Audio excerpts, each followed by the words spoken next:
Right. Mic two, one check. Microphone check, 1 2 1 2. Mic check, 1 2 1 2. Welcome to Dorsey's Resource. We're now going live. Welcome to another action packed video. The topic of this video is going to be Black Card sub account under a master account. What really happened? I plan on discussing. Well, first of all, I want to welcome everyone to Dorsey's Resource channel. I'm speaking from the original main channel. Those of you all that already know, if you haven't done so yet, be sure to head over to the new channel at Dorsey's Resource 873. That's the new channel. It's in the description of the video. I put, if you just type that specifically in the search engine, just scroll through the YouTube search, it should take you. I know both channels look identical. I have similar photos up, but I wanted to give another update. I did do a video on this, generally pretty much on the same similar topic, but there's always uh, areas that I forget to cover because it's a lot to unpack. It's a tremendously and entirely a lot to unpack, and I'm going to give my way in. But I want to welcome you all who continue to support the channel throughout the years. Those of you all who have continued to rock with me, that have stayed loyal, I appreciate you very much so. Thank you for those that I met on Telegram, other platforms that have provided positive encouragement despite what happened in this journey, that have continued to push me forward, that have continued to give me encouragement. Big shout out to Currency 365, all the channels that have been supporters of me. You're much appreciated. So to get into the topic, the information contained, I'm going to give a disclaimer herein is for this video is for educational, informational, and entertainment purposes only. Please understand everyone's individual circumstance or situation may be different. It's up to every individual competent person to please do his or her homework and research into the matter being discussed. This information is not to be construed as legal advice. In any event, you feel you need to seek a competent professional, it is encouraged that you do so at one's own leisure. Dorsey's Resource Channel is not responsible or liable for anyone's misuse of the information. The information contained herein, once again, is for informational purposes only. This also does not constitute tax, legal, financial, or accounting advice. It is encouraged you seek an appropriate professional at your own leisure. You are responsible for your own commercial affairs. All rights are reserved. Now, some may ask, why do I revisit this topic? Because I get asked questions from time to time by people who may recognize me on Telegram or other platforms, who have reached out to me in other ways. I am busy at times. By the way, I'm still, as I'm transparent with you guys, and I do that to show checks and balances, by the way, that I'm not running, I'm not hiding like these people I'm discussing, and certain individuals in particular, by the way, because I have nothing to hide. And that's why I show the in the thumbnail description of the title. This is also not clout chasing. This is to inform people about what really happened in certain areas behind the scenes, what is also going on that most of the general public is not aware of. So this is also like a warning. I'm coming to you as like a whistleblower to be careful, be sure, whatever, before you join something, evaluate whatever it is before you become part of it. So you don't end up like what I went through. You don't have to deal with that. And if I have time, I'll go over the reasons why I didn't want to return when the individual that goes by the name Pastor Tony King resurfaced. And keep in mind, Pastor Tony King was a pseudonym name, as well as Kingship Manor was like a DBA name, doing business as name, when he restructured the event many years ago. Currently, there are people, I guess, who did decide to return. I decided, it took me about a year and a half after he resurfaced in November of 2018. I received a phone call from a source that I have in the South. Uh, and I said, I was contemplating, and I maybe be able to go through a kind of, I want to give you a description of what really occurred. And unfortunately, I was able to meet someone who was part of, they call the New Wave or the New Group, because I was originally part of the 2009 group. That's how they labeled us when they broke us up at the time. And I took about a year and a half I'm contemplating on coming back before I decided not to. And I may touch on that later. But I can't still currently speak for some people who are still attendees or currently members because I decided not to rejoin. From time to time, once in every blue moon, I will still get information from various sources out here, even though it appears things got more tight because my private sources were made to re-sign non-disclosure agreements. They were also made to feel threatened that they would get kicked out or lose all their currency if they decided to go public or did YouTube. Allegedly, from what one of my sources informed me, I was allegedly kicked out or whatever. But I just asked, if that is the case, then return my package, my documents that contain my DTC eligibility questionnaire form, my social security card, my birth certificate. Whoever is in charge, they claimed at the time that it was already processed by the DTC, but allegedly, I don't know.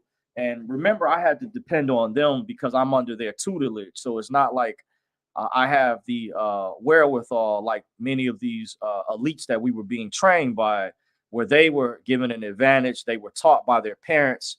They were sent to private schools by invitation only. When some became of age, certain people that are in the higher upper echelons of in the pecking order of society, they can even groom them and send them to private seminars or retreats by invitation only to bring them up to speed. Whereas the elites themselves, many of them were taught by their parents, so they were sent to private schools by invitation only, and they were groomed at a very young age, in many cases, to follow in their parents' footsteps in fields related, if not related, but to carry out agendas for the New World Order, by the way. So this is, once again, this is not clout chasing. This is to inform people about what is really going on. So I'm coming to you all like a whistleblower, sort of like a watchdog group. I'm going to discuss this information. I'm going to tell you up front is not common information the general public is not going to be aware of. So don't be alarmed if you've never heard of this information before. You're going to have to do a lot of research. I would advise talk to multiple people. Don't just talk to someone just because they say this, that, and the other. Get multiple opinions. Just like when people mention if you had your car worked on, and they would say get a second opinion or third opinion. Don't just trust what one mechanic tells you or whatever, because there's a lot of scheming going on out here. Get multiple opinions or evaluate. And even if you have to yourself learn more information, by the way. And that's why I did a video on my other channel. This is related to, called Financial Education is Not Created Equally, how they pick and choose the winners and losers. By the way, I didn't have a lot of views over there yet. So make sure you go over to that channel because that channel is still new. I see many of you all who are over here have not, appears as though have not migrated over there. I still have well over 1,000 subscribers over here. So that channel should have way more people than it is. So we got late stragglers, but it's all good. So hopefully I can get to the meat and potatoes because I know I can reach more people over here still. Even though I can't log into my back studio, it's interesting. I can still do videos over here. And because I can reach more people over at this channel, this is why I decided to redo, if you're wondering, to kind of remake this video. And there's also things that I forget about. But the reason I also did that other video is to reiterate the reason I put in the title of the other video, financial education is not created equally. They can pick and choose the winners and losers, because there's many different ways we know people in society have become rich or wealthy. And there's a difference between being rich and being wealthy. Being rich on the public side, just like there's a difference between the private sector versus the elite free private sector. There's a difference. There's a private sector. There's a version of the rich that's public. And then there's another version of the rich that's wealthy. My friend refers to them as the shadow people, and their structures and stuff and things are done differently than people who are still kind of in the public. The only difference, they just have a lot of money. But there's a significant difference between being rich and being wealthy. Now, I'm not a financial expert, but this can come from different examples, how people started off as small businesses. They may have invested in real estate. You know how some people can become wealthy from obtaining multiple properties, and then they can build a passive income and they can work their way up to major hotel chains or apartment buildings and etc. Or other areas where they can rent out lots to businesses and things and make money collecting rent that way, or currency, I should say. Um, uh, and I'm not going to mention there's another thing, how some people became wealthy from getting into Bitcoin early. That's what it was. I'm not going to mention because I have some notes already prepared. I got some people got insider knowledge in advance when they got involved in Bitcoin. By the way, some people, just like they got people that get insider knowledge in stocks, that's called insider trading. We know of a famous person many years ago by the name of Martha Stewart. There was a famous story, those of you all who still remember, that was public in the news, got in serious trouble, was considered insider trading, but know why certain people out there, if you know, there's big names that can be named that have never gotten any trouble and are become super wealthy, and some have even been accused of being part of the Illuminati or being part of the ruling class elite. And some of the names out there, Warren Buffett is one of them, George Soros and others, should be. It's funny that they come up with these new laws and things through the IRS where they say allegedly the Biden administration has hired these new IRS agents to go after small fry people, but they're not going after these people who have been engaged in serious money laundering, financial fraud, or whatever, that are these billionaires like Warren Buffett, George Soros, just to name a few, that funded Black Lives Matter and other organizations and pushes as a major push of that agenda of the alphabet community. And there's other groups out there. There's others out there like former Mayor Bloomberg of New York, a billionaire, by the way. I don't know how you are a mayor of a city and you're a billionaire, if you remember Bloomberg, by the way. So just to give you guys an idea, that's why I titled that other video what the title was. But to piggyback what happened, to get to the meat and potatoes, I know you guys want to know about the PTK / Kingship Manor Coalition. Now, PTK, once again, that's a pseudonym for Pastor Tony King. Kingship Manor Coalition is like a pseudonym DBA name, by the way. And I did give a disclaimer already. I'm going to kind of jump ahead, but we're going over a decade ago. I'm going to say Tony, that stands for Pastor Tony King, aka Anthony Fisher. He did mention his alluded to his real name on a conference call that I was on many years ago, where he explained he had a DBA filed in Ohio. So a friend of mine that had done some research, because I remember being on a private conference call many years ago, and I didn't know this, but a friend of mine that I had look into this that helped me investigate this, because I needed to understand what this was. You know, I never heard of anything like this before. The only reason that I attended was because my older cousin, who lives in the DC area, by the way, told me, he said, "Hey, cuz, you should come. You will meet more like-minded people," by the way. And I took him up on that offer. My older cousin, John Lawson, by the way, back in 2009, by the way, because I studied out of a group here, a small group many years ago. I put him in a group in the DC area up on the Redemption Education. I call it, I don't use the other term, you know. And he used to come up here from time to time to meet with one of the original groups or classes, private meetings that I attended many years ago. He would meet with them behind the scenes because some of the people, I guess, he was coming across, he referred to it as, back in 2005 when he called me, as the straw man information. This is going much further, way further, a little bit earlier than when the PTK seminar started. But I'm just formulating a picture for you. That's why I'm being very descriptive with these stories. His friend Aaron that worked with him at the post office at the time, by the way. And then from what I understand, Aaron had a sister named Tanya, who was a supervisor, Tanya Jones, who went her own separate way down the road. She was razor sharp at this information, meaning she was really good at what she does. Some people are really good at this information independently, but they studied as a group. And I was responsible. I helped wake that particular group up to this type of information.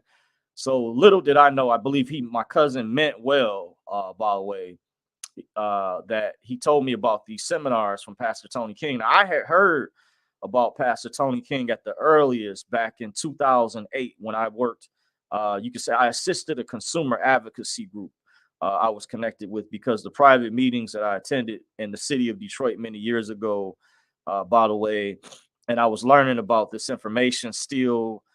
Even though they would have me speak, I read a lot of documents online, and they considered me more advanced, or they would say razor sharp. But there was people more advanced than me. I didn't know it all. I studied and met with different groups around the city, different people that would meet up, that would study this type of information, that was like-minded. Then eventually I decided to stick with this one type of group. By the way, this is to paint a picture for those that don't understand. Before we had the internet the way that it is today, I remember this information was through word of mouth. You had to know someone to get this type of information. It isn't easy like it is where somebody might tell you, where you can go to a TikTok or Instagram, or you can join Telegram or Clubhouse and join a meeting and learn or network with people right there. No, it was different many years ago. I had to go through trial and error, the school of hard knocks. I had to meet people and get word of what times or days the meeting was at. And I won't go into all the details. Maybe if I have time later, or maybe for a separate video. But that's to give you an idea how we met. And back then, we didn't have as much information as we have now. Throughout the years, we've gone through trial and error because this type of information is unconventional. It's on the equivalent of a college or a university education, by the way, but it's hidden because the elites set the system up like this. And there's information, there's videos that can explain about a particular family, the Rockefeller family in the early 1900s. Set the school system up a certain way where the created the structure and the curriculum. They were the masterminds behind the idea, the way the school system was set up to get people. They wanted people to obey, to be obedient slaves. They dumbed down the math curriculum. They didn't want people to be too smart because they wanted to create worker bees. A lot of things were happening that happened in the early 1900s, like the Federal Reserve Act was signed in 1913. Then some years after, in 1917, the Trading with the Enemy Act was created in 1917, and that was not fully implemented until the bankruptcy crisis, or the Great Depression, as some of you all know it as 1933, was implemented through the Emergency War Powers Act. 1917 Trading with the Enemy Act connects with the Emergency War Powers Act of 1933. I read a lot of this information in case you all are wondering. According to the Trading with the Enemy Act of 1917, if you call yourself a U.S. corporate citizen, you are enemy of the state. Yes, you are enemy of the state. That is a contract based on how you operate in commerce. I was explaining this to a friend recently. Through your signature, how you sign documents, everything that we engage with, we get involved with, is contracts. I won't go over all that information. This is just separate. I've done classes. Privately, I've been asked on Telegram to go over some of this information, to elaborate. There's many of you all who already know, who are more advanced, but for newbies out there who this information may sound foreign, or you're like, what the heck is this? Or you've never heard of this before. I get where you're coming from, but just you got to understand, everything we get engaged with, we get involved with, deals with contracts. And I've even learned newer information where they're doing things electronically, where they created the Electronic Funds Transfer Act many years ago with these bills and stuff that where they're tapping into your estate, your in lingus trust, by the way, and they're charging you twice, where many of these utility companies are double dipping. By the way, they created this Electronic Funds Transfer Act to make it easier to get your electronic signature and sign your name behind your back without permission. And then these corporations are making millions of dollars, or even billions, off your signature, and they're committing securities fraud behind the scenes. So I'm learning about that. I won't go into some of the other details, how they're able to do a forensic audit. Certain individuals that have access to a certain database, they're able to do a forensic audit, not just by looking up the QSIP number, but by learning other information. You have to already know or be privy to certain information, and I'm still learning about that information. I'm not a securities expert. That's why when I gave a disclaimer, this does not constitute tax, legal, financial, or accounting or securities advice, by the way. So just keep that in mind. in order to recognize how a forensic audit would be done in that regard. Because I've heard confirmed reports of people that have had mortgages and have won tons of funds behind the scenes currency. I don't really want to say money because Federal Reserve notes are actually floating rate notes, by the way, floating rate notes. And it's amazing how these elite scumbags set this banking system up with a lot of trickery, because we have people, when I take some of these classes, they try to go straight by the book, but these people don't do everything by the book the way the laws and stuff are set up. They want you to go by the book, but they're not forthcoming. So you have to understand there's other in-depth information that gets very meticulous, very, very meticulous. And it's also encoded, encrypted, and you have to understand the language. Now, I know some of the tricks that they're utilizing because I read documents many years ago that are no longer on the internet, or that Scribd site makes you pay for a membership to read a lot of those older documents that will go over a lot of the basic information. So to get back on the meat and potatoes, by the way, I'm going to jump in the chat. I'm going to read you guys comments, by the way, before I get in. I see Pamela Duza says, blessings. Thank you for joining. Zelda says, great rising. Thank you for joining, Zelda. We have Donald Tober says, thanks for having me, brother. Appreciate you all for joining. We have Money Boy in the building. Money Boy Film says, what's up, everybody? Money Boy in the building, family. Thank you for joining. Money Boy in the house. We got together. We are one. Yay, I caught you live. Okay, greetings. Thank you for joining. That says, what a delightful gift. Thank you for joining. Says, man, you are so right.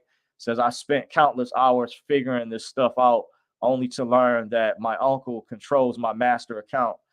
Once I got in, he kicked me right back out. Okay. Yeah. At a higher level, it's no telling. It's similar to even on the public side, how someone can take power of attorney or conservatorship over you. You remember the famous singer slash actor Britney Spears, when she was breaking off, and her father had conservatorship, so she had to basically take him to court to have conservatorship. But on the private side, the elites have, what I was learning when I attended this private event, that black card that's in the description box of the video. And I never got funded from that, by the way. I had people ask me. I did put it in an ATM at the time to test it out. And the ATM machine through Chase Bank actually recognized it when I used to bank with them. I no longer bank with Chase anymore, but that was many years ago. It actually recognized the card. And I was informed at the time, when I followed all the rules before I was kicked out many years ago. I did follow all the rules at first, so I just didn't go public willy-nilly. In case you guys are wondering, I wasn't just a renegade or just a loose cannon, or they use the term riotous tendencies.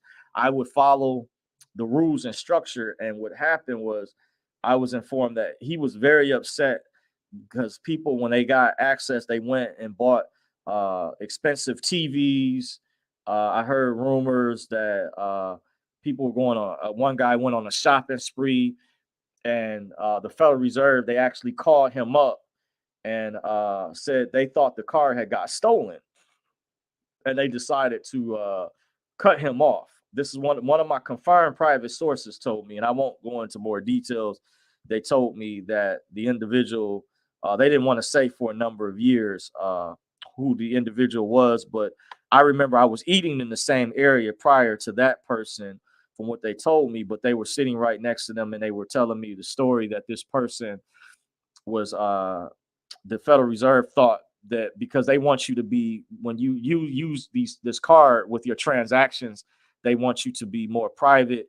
And Pastor Tony King, he didn't. Now I will give him the benefit of the doubt. In some instances, when he explained his story, he didn't get a chance to go over. He told people they were supposed to be patient and wait, which I was patient at the time. They were supposed to wait for instructions on how to use the card, utilize it at the time.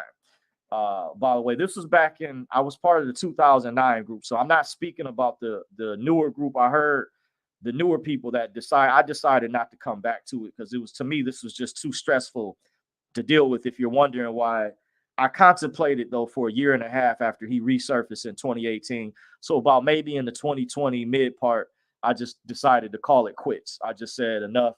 Uh, Enough is enough. It'd be a blessing if somebody could bring me in.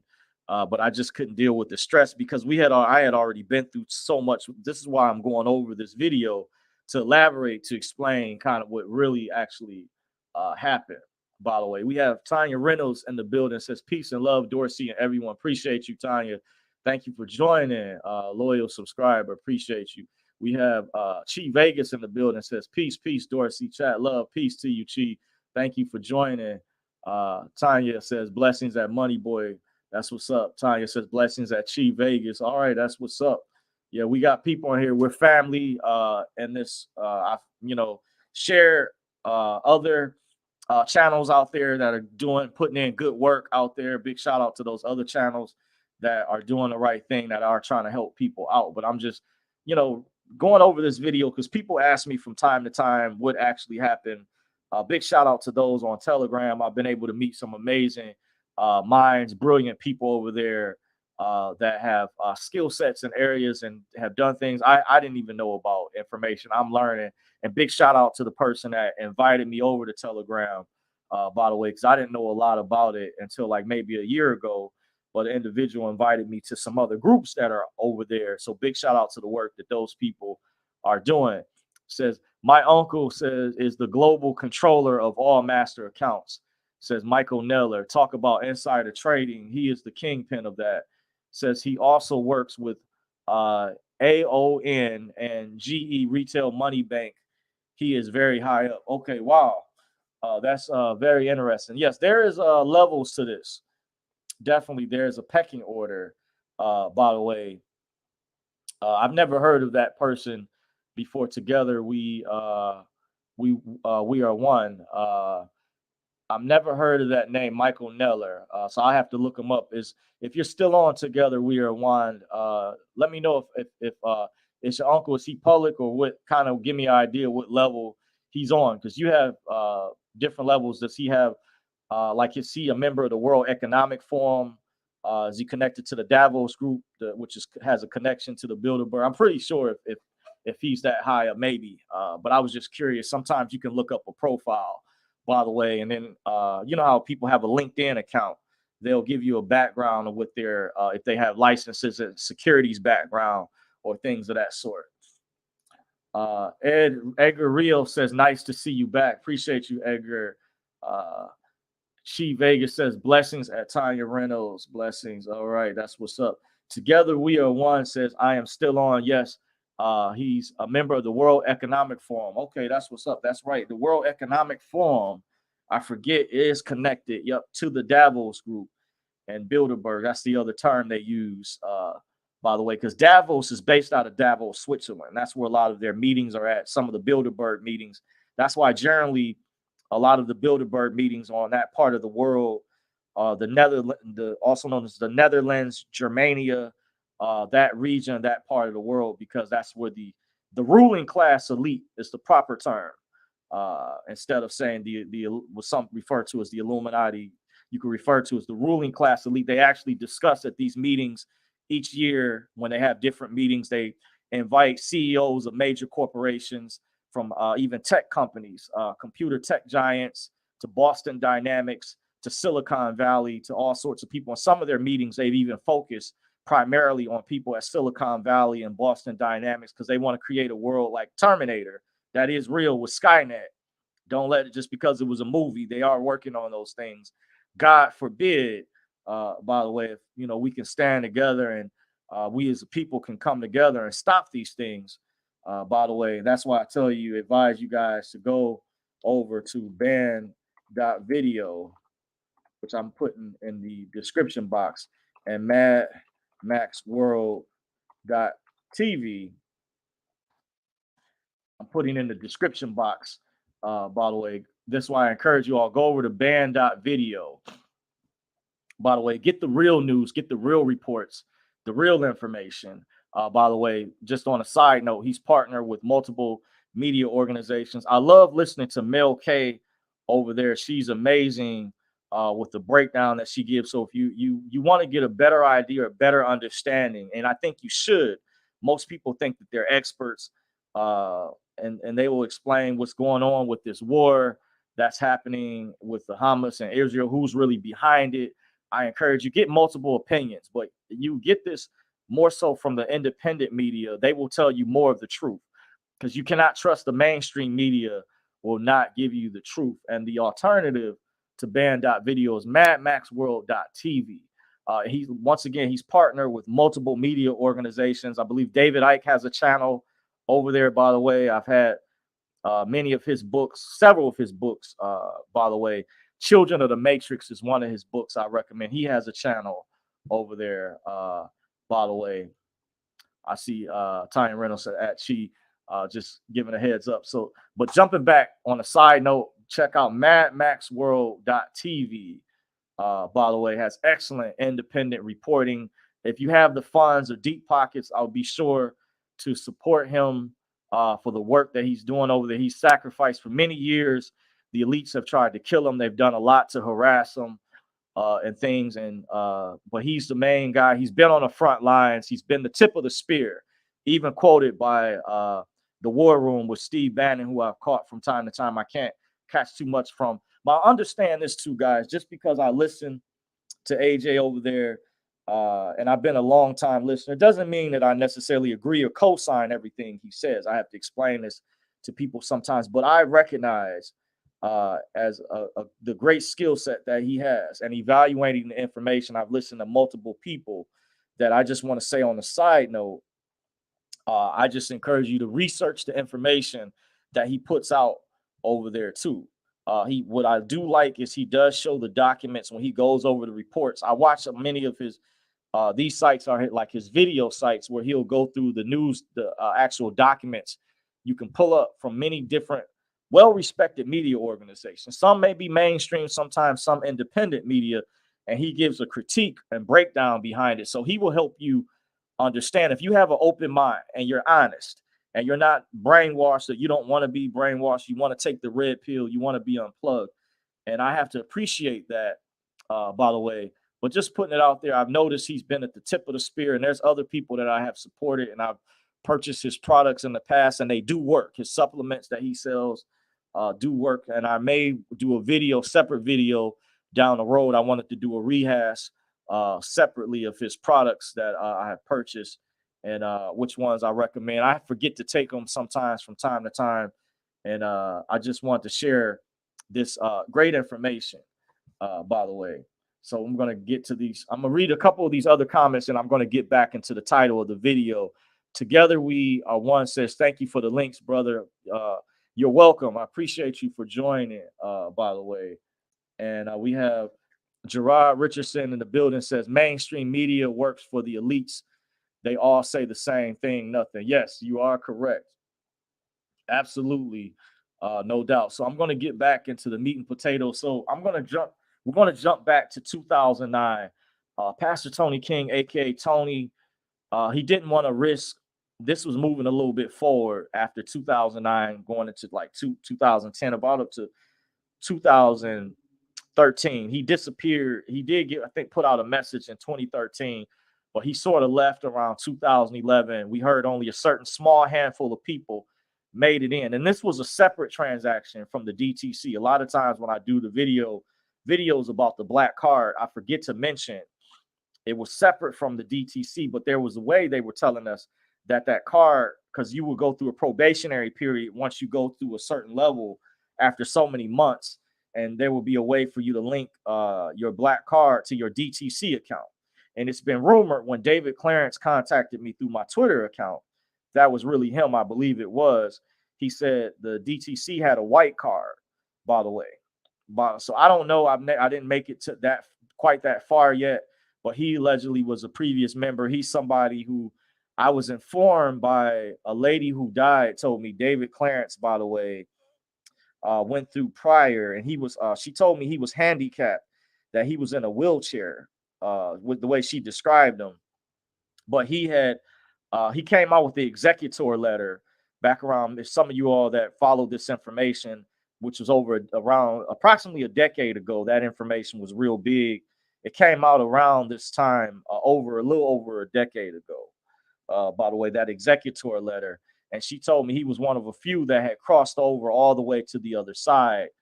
And he was giving his opinion when you can still find some of his information online where he talked about the Pastor Tony King seminars. If you just Google or look his name up, if they haven't deleted or erased his audios, and get his way in, his opinion about the situation. Don't just take my opinion about it. He gives some really inside information. But I was informed privately by a sister who died, rest in peace to Darlene Randolph.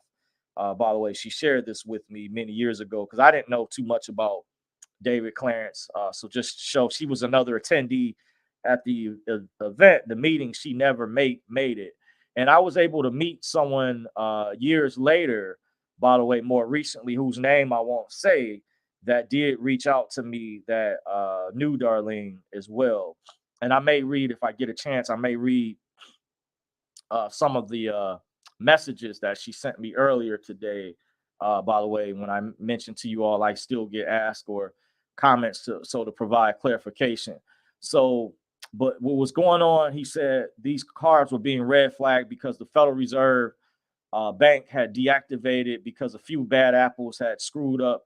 If you all know, there's an audio that's still on YouTube that's called the Elton, the Fed Black Card. The last time I checked, it was still on there. I'm gonna check in real time for you guys to see if that's still on here. By the way, and then I'm gonna put the link in the description box. But yep, wow, it's still on here and it says 12 years ago. I'm gonna pull it up now. Okay, that was through TalkShoe. I'm gonna copy and paste the link. I'm gonna put that. I'm gonna close this out, close this other window out. I'm gonna put this in the StreamYard chat for you guys. You guys check out this audio. Check out that YouTube channel. It's called, just typed in the YouTube search engine in live time while I was on here for you guys. Type in the Fed Black Card. The channel was called the Elton. By the way, I might as well go over and subscribe. I'm gonna hit the subscribe button. By the way, with my other channel, because I was accused of back then of doing videos because I decided to go public because of what happened, and they were very displeased. I want to let you all know they did not want me to go public, by the way, and it was a very tough decision for me. But I felt this was going on and on, that this was not right, that I was risking a lot, by the way. But I decided at the sacrifice on behalf of other people because and I'm going to go into the details. I have some notes comprised that the reason why I thought it's gone way past time to resolve things. They referred to us as the family at the time. That's the term they use. And whoever these people were, whether Pastor Tony King was in charge or whoever the boss, I've been informed is actually people behind the curtain. He should have gone on and revealed these people if he decided to be a mouthpiece for them or whatever, and explain who these people were that were causing this behind the scenes. He could have at least informed people why things were delayed extensively from our funding for those that waited patiently and were being promised week after week at these events. He made it seem like it was going to happen, it was going to pop month after month, and it just turned into false hopes and false dreams, promise after fake promise after promise, and lies after lies. And I met people who just decided to drop out way before I did back then. I was in touch with two brothers, by the way, Corey and Rob Norwood. Big shout out to those brothers. The only reason I mention real names sometimes is to show validity. By the way, they were out of the Chicago area at the time, and we were in contact with one another. And there was a particular conference call that we were on, and I believe it was Rob, who was the brother of Corey, encouraged me to ask a question on one of the phone calls one night, which I did. I confronted Pastor Tony King about, and he didn't like the way I asked the question on this call. And Rob told me after the call, because I had to get ready to head into work that night. I've still been on a plantation, guys, and it's been rough. That's another reason why I took this personally. What these people have done is so cruel, so damn cruel and evil, by the way. But he told me after I left the call that night and I went to work and he got back in touch with me. He said, "Man, did you hear the rest of the call?" I said, "No, I had to get off." And he said there was a lady on there, I guess out of the Atlanta, Georgia area, that he said took up for me and said, "Pastor Tony King." He said she went off, and he said some other people I think did go off, and he said she went off on Pastor Tony King, and she said Pastor Tony King, he shouldn't be afraid to ask you questions. He shouldn't feel like he's scared. If you were really honest about what you're doing as a family, you guys get the idea. So I said, wow, she took up for me. So I never found out who that sister was out there. If she's ever listening, I never got a chance to thank her, but I want to say thank you. I appreciate you for taking up for me. Whoever you are, that meant so much to me. That blessed my heart. That brought joy to my heart to know that it was other people that could see the same thing that I saw and felt the same type of pain and energy out there. It's like really, you know how you can pick up energy if you're an empath. And whoever that sister was, I want to thank her, appreciate her for doing that. And brother Rob Norwood out there shared that with me at the time. And a big shout out to Rob and the work him and his brother did for we stayed in touch. His brother Corey, and we tried to hang in there as long as we could. I decided to leave after he resurfaced because we were waiting in limbo when he disappeared for all those years. In 2013, he gave the last reply before he had resurfaced in 2018 is when I had got the last message. But I was getting word that he was still out there, by the way, leading up to 2018. But it was very vague as far as the family, the way we communicated, those who were members. We hadn't had any direct communication. He just went cold turkey. Basically, he went dark for a number of years. Then he resurfaced. I received a phone call one night in November of 2018.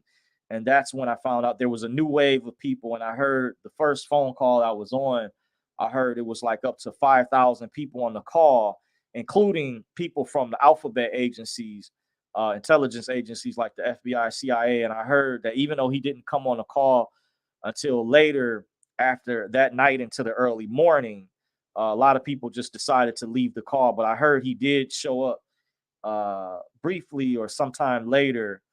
But there was a lot of call when he first resurfaced, by the way, and it was very interesting.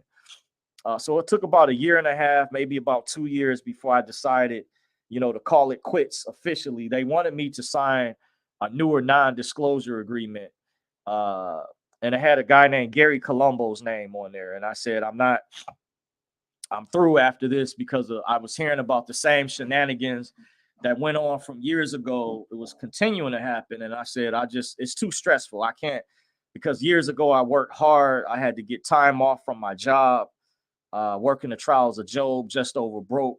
It was very difficult because the field I work in security, by the way, they don't like to give you time off. Specifically, it's much, much harder that I'm a supervisor now. And these places, these companies have gone cruel. Just look at all the UAW strikes, what those people are going through. And someone was sharing with me where they used to be part of the union years ago and why they became salary. It was a big headache being part of the union as well, because you would lose money. You would only make so much money with the strike pay they would have compared to salary workers or whatever. And just how a lot of these companies have done people wrong. So it was really difficult. I worked hard because we had to meet these qualifications in order to attend these events as well. We had to open up an interest-bearing and non-interest-bearing checking account that was going to be utilized at the time. They've since changed a lot of things because they've gone more digital. So I heard now they're only using one of those type of accounts. I think it's just the interest-bearing account. That's what they would pull the FDIC insurance membership to pay for your membership. That was $250,000 into the DTC. They would use the documents to pull the bond from your FDIC insurance, whatever bank you would set that up. And that's part of when I submitted my documents with the eligibility questionnaire the Wizard payment form acceptance Wizard. Then you had the Wizard against acceptance. I forget, one was for the interest-bearing account, the other one was for the non-interest-bearing account. But I've since have heard, because things have gone digital, allegedly they've changed how they operate, and things are electronic, by the way, allegedly. So I'm not in the loop because when I didn't sign the new non-disclosure agreement, then they cut me off from the newer information. They compartmentalized it, where they would cut people off if you didn't sign the newer agreement to get the new password to access the new site. And then I've heard recently from sources out there, they separated people. It's funny how they isolate you. And then they changed some of the rules around. They used to have a rule: if one person messed up, it would jeopardize everyone in the entire family would get punished as a result. If one person messed up, they would punish everybody else. And I didn't like that particular rule. I didn't think that was fair to people, because I originally followed all the rules, by the way, before I decided to go public and started doing YouTube videos to tell my story to the world, what was really happening. By the way, I did follow all the rules, by the way, and I just felt that was not right. That was not fair. That there were stories. There was one guy, there was a story, he bought an expensive sports car, and the Federal Reserve was going to make him repay the money back for the Fed Black Card. I don't know how he was going to do that, because that was coming out part of his account that was linked up. But you have to go through some things, I hear, to link those accounts up correctly, or those transactions will reverse. Like when that TDA movement broke out back in 2017, I was informed allegedly that you have to have a signature card on file with the Federal Reserve so those accounts won't reverse. And then back then in 2017, when that scandal happened, the Federal Reserve went into damage control. So they were kind of partially lying. They were saying they didn't have accounts for private citizens, which that isn't necessarily true. And then I heard many years prior to that, those transactions used to go through without any reversals till they changed it. And that would make things a whole lot easier for people to discharge debt, to set off debt, instead of going through all these hard loopholes to have to find a trustee, to have to look up an indentured trustee, or do all this 1099 paperwork, even if it's online. They just should have just allowed us just to access your exemption account, or we needed Elite to show us how to fill out the consent application properly. It's still on the Federal Reserve's website, frbservices.org. I'm gonna type it into the chat, frbservices.org. It's called the instructions for the operating circular on this website, frbservices.org. And they've changed the layout of the website. It used to look differently. They've since have updated in the past several years. Maybe it's been about 5 to 6 years. I can't remember exactly when, but they had the same layout for a number of years. Then they finally updated it, and it has some information on there about the Treasury. There is a connection, because some have said the Federal Reserve is under the Treasury. Yes, they are related. They even had on the DTC's website information connecting to the at one time when I checked many years ago. I can't say now, they had information relating to the Federal Reserve and the Treasury. Remember, all these government entities are related to one another. So if you have to look up the operating circulars, I would just take the time to peruse through the site. But you would need a team of people, I think, in my opinion, because if you don't have an elite, because understand an elite, they have been taught how to fill out the correct information, how to do the paperwork. So you will really need an elite to walk you through or show you how to fill out the documents correctly, by the way. So just keep that in mind. I would recommend if you go on there, just to don't take my word for it, but it's the operating circulars, and it talks about the master account, the instructions in there, because this was a sub account based under a master account. By the way, I'm going to go to the title, the description, why I labeled this video was Black Card sub account under a master account. What really happened? ? That's the title of the video. In case you're joining, I'm your host, John Dorsey. I'm doing a video about the Black Card sub account under a master account. What really happened at the Pastor Tony King seminars / Kingship Manna, discussing what was the reasons why I decided not to come back when he resurfaced. The word I got, I was kicked out of the newer group because I decided to go public, by the way. So, which is fine because I didn't want to deal with the stress, the headache.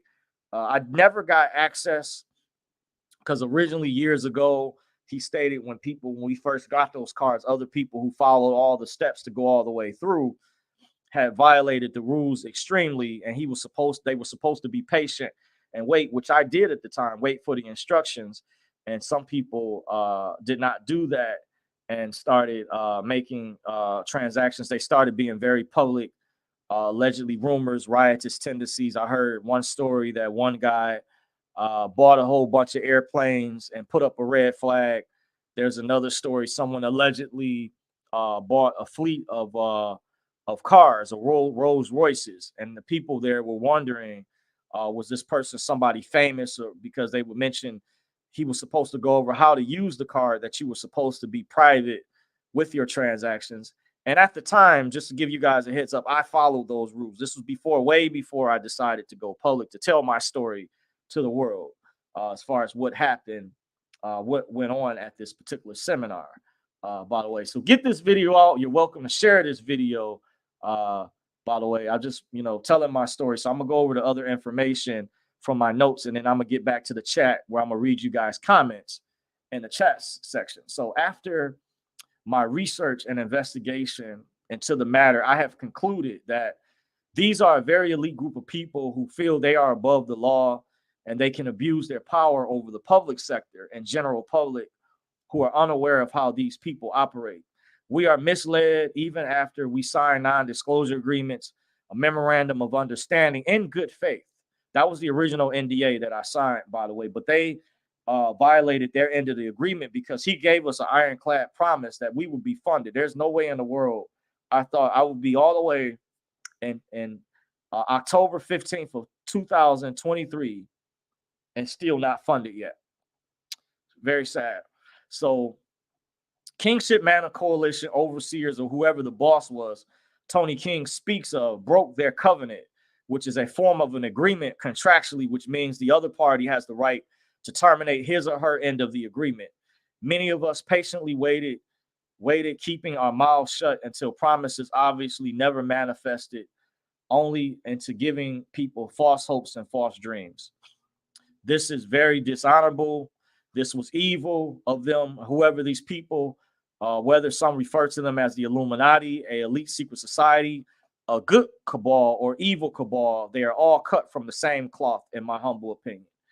Now, I believe it is the time to blow the whistle and expose these corrupt activities before it's too late, because this has gotten too far out of hand. And obviously, the way this American economy has gotten far worse, especially under this Biden administration, points back to how we were misled into believing we are doing humanitarian projects with vague details leading some to some form of orchestrated financial crisis, World War III, or whatever the heck it is they're planning, that we were being used for this hidden agenda, ulterior motive. And we were all led under the disguise, the premise that the impression that Kingship Manor Coalition, Pastor Tony King, PTK organization, was some sort of Christian organization to provide assistance once these crises or events that they orchestrated take place, that I guess once the higher ups create. It occurs to me, how can we help other people if our organization that people spent time and effort trying to attend with hardly any currency just to make it to these seminars? Now, remember, Pastor Tony King, aka Anthony Fisher, stipulated they needed 5,000 people into the DTC. So in a sense, we were recruited, so they still needed us the same way we needed them to show us how to operate and fund our accounts, so we could enjoy a better quality of life. That was part of the deal. We were misled into something else, which things changed. They started changing things up, even with the newer group. It's fun. That's why I wasn't surprised when I decided not to come back, guys, as I'm reading from these notes for you all in real time. We can't even receive communication or help from our own organizers or whomever. They wanted us to be silent. Further evidence goes on to show how they slipped in. They wanted us originally to donate 70% of our funds to the United Nations organizations, in which many of the PTK/KMC members voted strongly against during this time period on the private conference calls. This was from over a decade ago. I'm speaking of the original group. I'm not speaking of the newer group. By the way, just my experience from being part of the 2009 group to about 2013, 12. And then I did come back briefly when they resurfaced, by the way, but I'm mainly speaking of the 2009 group that I was part of.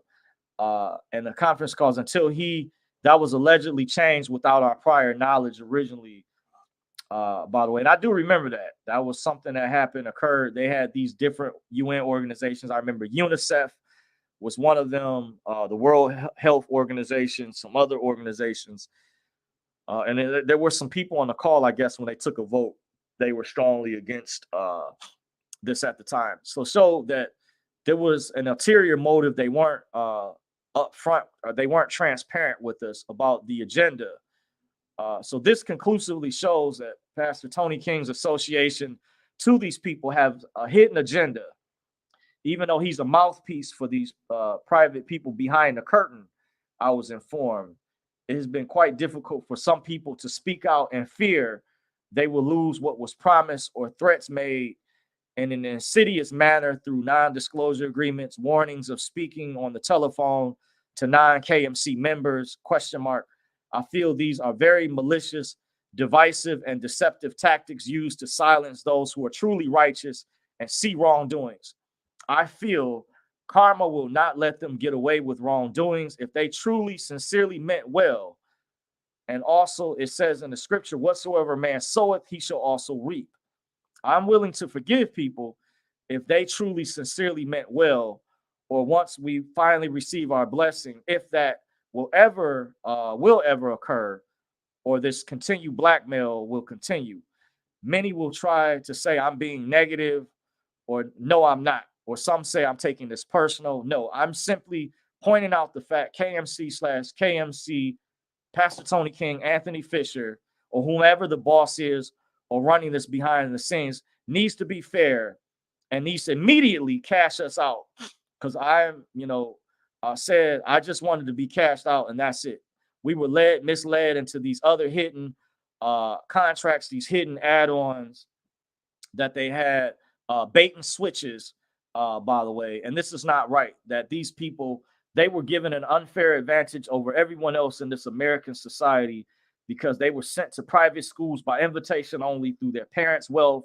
Some of them were taught by their parents or sent to private seminars by invitation only. Mind you, you also have generational wealth. These people to hire the very best lawyers, the very best certified public accountants, to set their trust structures up to be more advanced and better than them. And those of us who were attendees depended on this education we were learning, because many of us did not have the financing as they did, because that car that I show you in the video, I never got funding from it, to show you how evil these people were. Imagine this is like taking a candy, putting it right in front of a baby or a baby's favorite dessert or a toddler, and you pull it, taking it right away, and you cause the baby to starve to death after that. This is what the equivalent of that is, what I went through if you were in my shoes to understand this. That's how evil, painting the picture for you guys, these people were. Their wealth was passed down securely through private banking trust funds, untouchable by public gatekeepers who serve as fronts, working for these people only at a certain level in their class system. These are gatekeepers that, if you're wondering, they have minions and underlings below them. In conclusion, I don't want you guys to think these people are totally invincible. A solution I came up with is continue to be whistleblowers, contact your local news investigators, your FBI, your U.S. Marshals, your Securities Exchange Commission, alternative media, militia, educate your family, neighbors, warn your sheriffs, police, and federal agencies. A massive task force needs to be formed to go after many of these people, independent task force, like a special vice squad that is not connected, that's independent, that's for we the people, by the way. So you have to be careful too, because the FBI and a lot of these CIA, Central Intelligence Agencies, have been drastically compromised with the deep state You have a lot of Freemasons, a lot of people part of secret societies who don't mean the public well, that are pledged to serve the evil criminal cabal, the global criminal syndicate. And these people don't have our best interest at heart. Many of them have nefarious intentions, and this is the only to make them do what they were supposed to do, and properly, if they're going to do something like this, to have checks and balances in place to properly fund the people to keep their word. Because Pastor Tony King, aka Anthony Fisher, gave an ironclad guarantee that I would have been funded. And even someone pointed out, even on one of the private conference calls, he gave me a personal guarantee that he was going to fund me. And what I've seen so far is it was lies, because I'm still not funded to this day. I'm still punching the clock. And I feel like I have paid my dues in the system. I've worked many types of jobs, grunt jobs and things, just over broke, working the trials of Job. And this dude straight up lied and is deceitful. And as it says in the Bible, the devil comes to steal, kill, and destroy. So this is very cruel.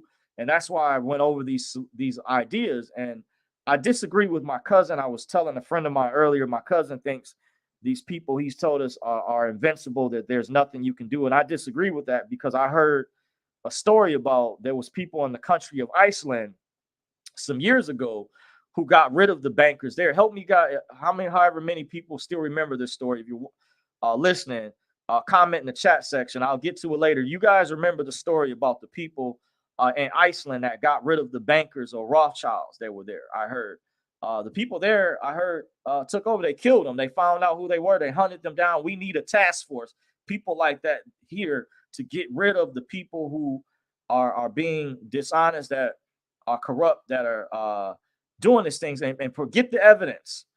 Gather the evidence, the reports before you do anything, so you would have that would justify and going after these people. You need the evidence, by the way. But you guys remember that story of what happened in Iceland some years ago when they kicked the bankers out the country. I heard some of them even allegedly they removed them in the country of Iceland. Remember, the independent media reported on this some years ago. Of course, you won't hear this from the mainstream media. CNN, MSNBC won't do their proper job, or ABC World News Tonight with David Murrell, or NBC Nightly News with Lester Holt. They won't properly do their job and report this. But you guys that remember, comment in the chat section if you remember this story. Help jog my memory, because I don't remember everything, guys.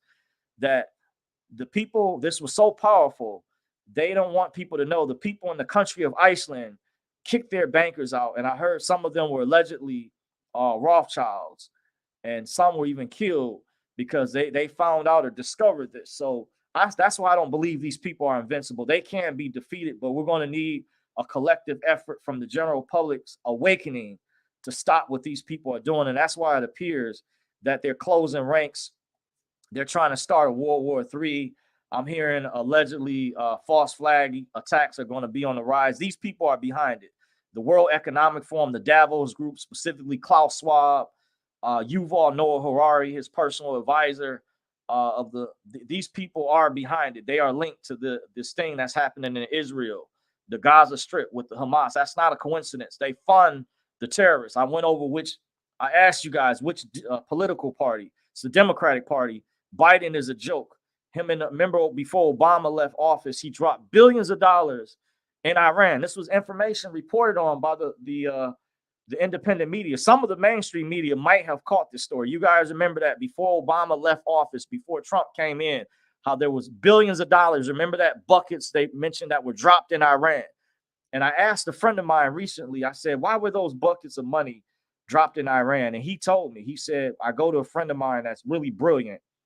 I keep his name hidden behind the scenes. He's a man before his time, amazing person that studied history, geography. He can speak multiple languages. He can debunk some of the best out there. Just phenomenal. And I asked him, I said, why did they do that? Because I knew he probably would know. He's like, the Human Tell Me Why book. My aunt bought me these books some years ago. This is a true story. My aunt out of the Cleveland, Ohio area. By the way, it was one of my mom's oldest sisters. I won't say her name. When I was a little boy, because I asked a lot of questions at the time. She used to tell me I was inquisitive. So she bought me these books called Tell Me Why. They were two different books, I remember, at the time. They may have got passed down to my younger brother, Matthew. They may have been passed down to him, by the way. So I don't know what happened to these books, but they were called the Tell Me Why books. And I told her years later, it's funny how synchronicity works in the universe. My friend, I told him this. He's like the equivalent of the human Tell Me Why book. He's like a real life encyclopedia. I asked him and I said, some people look to me like that, but no, there's people way smarter than I am. That's like leagues. I can evaluate people's skill sets and strengths and weaknesses. I have a uniqueness of identifying those regards in certain areas. But this particular friend, he's phenomenal what he's able to do. And I thank him for his research in case he's listening or he comes across this video. He is subscribed to this channel and has done a phenomenal work. But I won't say his name to protect his identity. He's like my Q behind the scenes, James Bond and vice versa, by the way. And I asked him, I said, why did Obama, before he left office, why were those buckets of billions of dollars dropped in Iran? You guys remember that? Help me out if you guys remember that. Comment yes in the chat. You guys remember that. Why were those buckets dropped? And he said that's because Obama and the Democrats, they fund the terrorists. And I said, whoa, this deep. This is like they put this stuff in video games. They put these stories in there of Hollywood movies and stuff like that. So it's not nothing new under the sun. By the way, you guys have to connect the dots, by the way, and exposing these people. You can't be afraid because it says in the scripture that God is not has not given us a spirit of fear, but of what? Power, love, and a sound mind. That God has not given us a spirit of fear, but of power, love, and a sound mind. That yea, though I walk through the valley of the shadow of death, I will fear no evil, for thou art with me. Thy rod, thy staff, thou comfort me. Thou preparest a table before me in the presence of my enemies. Thou anointest my head with oil. My cup runneth over. Surely goodness and mercy shall follow me all the days of my life, and I will dwell in the house of the Lord forever and ever. So these people, they're from the other side. They're working for the other side. And it's important to identify. Yes, the Republican Party are not perfect. We've identified, they have establishment people, rhinos, warmongers. But what I say about Trump, you have to really evaluate and assess compared to these other people that have done far worse than he has. The Clintons, the Bushes, not just the Obamas, the Clintons, the Bushes. Look at their track record. Look at their history. And you could just go over all the evidence that these independent media sites that I just shared earlier has gone over numerous information throughout the years of whistleblowers, people that have been killed, people they shut up. But you don't hear about that from Trump. Mighty funny, they're going after him, but you don't hear the trail of bodies like you do that the Clintons have. It's funny now how they always talk about how Trump is a billionaire. But remember when Obama was going into office, they mentioned how him and Michelle, they had a net worth around over $4 million when they include the book, because they were comparing how he had a contentious race against Hillary Clinton. And I guess for Vogue and the Hollywood stuff, they mentioned the Clintons, what their net worth is. They write books and stuff like that. And they said Obama has a net worth at the time of $4 million. And they said in more recent time, he's worth several hundred million now. Folks, that's called corruption. How is Obama's worth 700 million? They said by the time his career, where he's finished in the limelight, he'll be worth $1 billion. Obama was in talks to buy the Phoenix Suns basketball team when Robert Sarver, the former owner, was forced to sell it after the NBA, because I followed basketball, did their investigation, by the way. And I saw a report by maybe Adrian Wojnarowski, the Woj report. Obama was one of the people who was in talks. How is that, guys? So he left office worth billions. But remember, Trump didn't take a salary when he went into office. Remember, the presidential salary is like over several $100,000 per year. Remember, Trump refused to take a salary. So what does that tell you? You have a politician, someone who went into office to fleece the people.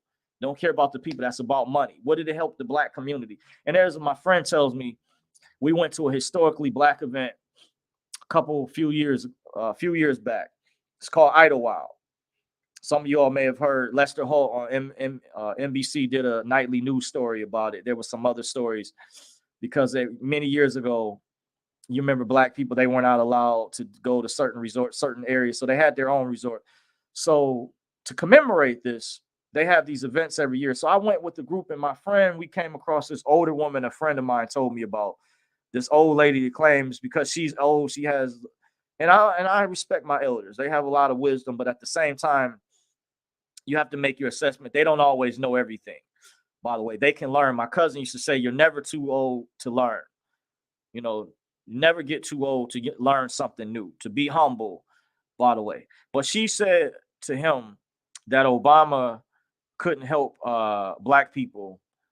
But he says he calls BS on that. And the reason why is Obama, he has evidence, hardcore evidence, went out of his way to pass same-sex marriage for LGBT community, the alphabet community. When it was black men, straight heterosexual black men who were on the front lines of the struggle, goes back years ago. I point out to them that fought in the Civil War. Remember, they were promised by the Union general they would get the 40 acres and a mule. That was what the reparations comes from. I just recently saw a video that broke down even in more detail, gathered positive evidence.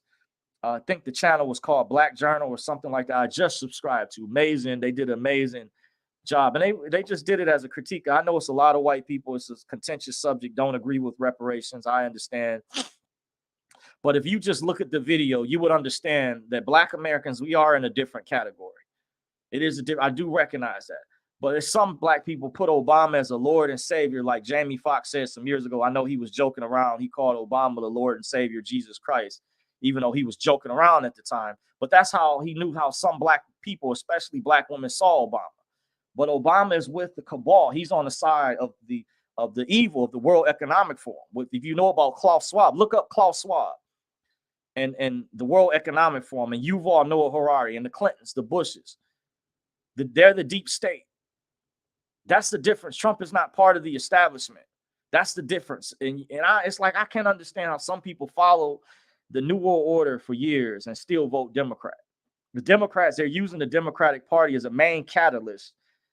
Unless enough Democrats wake up and leave the party and do something else to bring in and implement the New World Order. And you have a lot of operatives. You even have women that are Eastern Stars that are connected to Masons that are like gatekeepers. And some don't know any better. I'm not trying to cast in a negative light all Masons, because some Masons are supposed to be the protectors of society, to help maintain society. I was informed by a friend, and I have to find out some of their other purposes. When I asked what is the purpose, why they were here, why they were put here. When I asked a good friend, he found out one of the things he said, they were put here to maintain society as well. But I think some don't understand. Some are waking up. They're starting to evaluate, and they may be going against their minions, their higher ups, and the upper echelon Zionists. They may be starting to go against some of their orders. So we need our own groups, because they plan on, killing everybody. So what do you have to lose if they've declared every U.S. corporate citizen an enemy of the state? They poison us with the food supply. You look what they tried to do with the pandemic, the scandemic, I call it, many call it. Look what they did. Look at who was behind that, by the way. Look at the people what they were bringing in. So in conclusion, one of the things in my grievance, this is very cruel. Some of these people, they need to be stripped of their diplomatic immunity, and secret security clearances should be revoked if wrongdoings are found. Put an affidavit together, document who these people are, the people that they've killed, murdered. There's going to be tactical special groups that are going to go after these people behind the scenes. Have the evidence, because there's a lot of evidence, especially on the Clintons, by the way.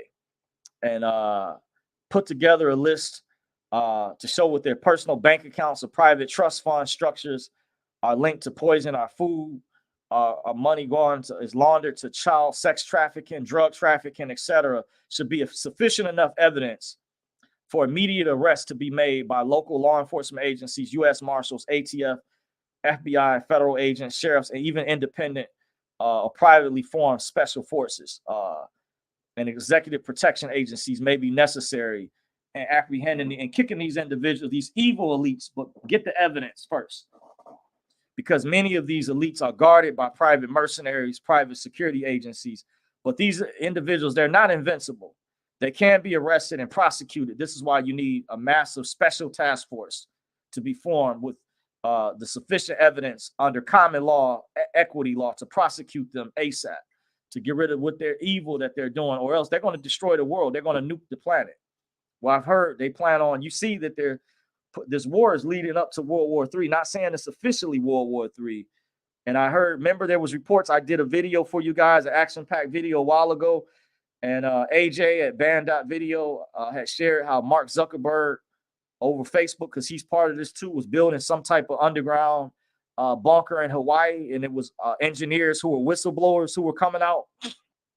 Because remember, there was reports that he was kicking indigenous people off the land in Hawaii, and he was building some type of fortress there. Then it was more recent reports coming out. And AJ mentioned he was out there in that area and mentioned how about 5 minutes away from a particular area he was at, they had hoarded off, had cut off, that there was engineers he was contacted by. People were upset. They didn't like what was going on. He was building some type of subterranean fortress that they were getting ready, getting prepared. So it shows you they're behind. If you see some of these false flag events happen, or these Islamic attacks from each side, and just know they're behind it at the very top. It's people at the bottom who may not know the orders or understand fully, but just know they're behind it. The people at the top, and this connects to the World Economic Forum, the Davos group, by the way.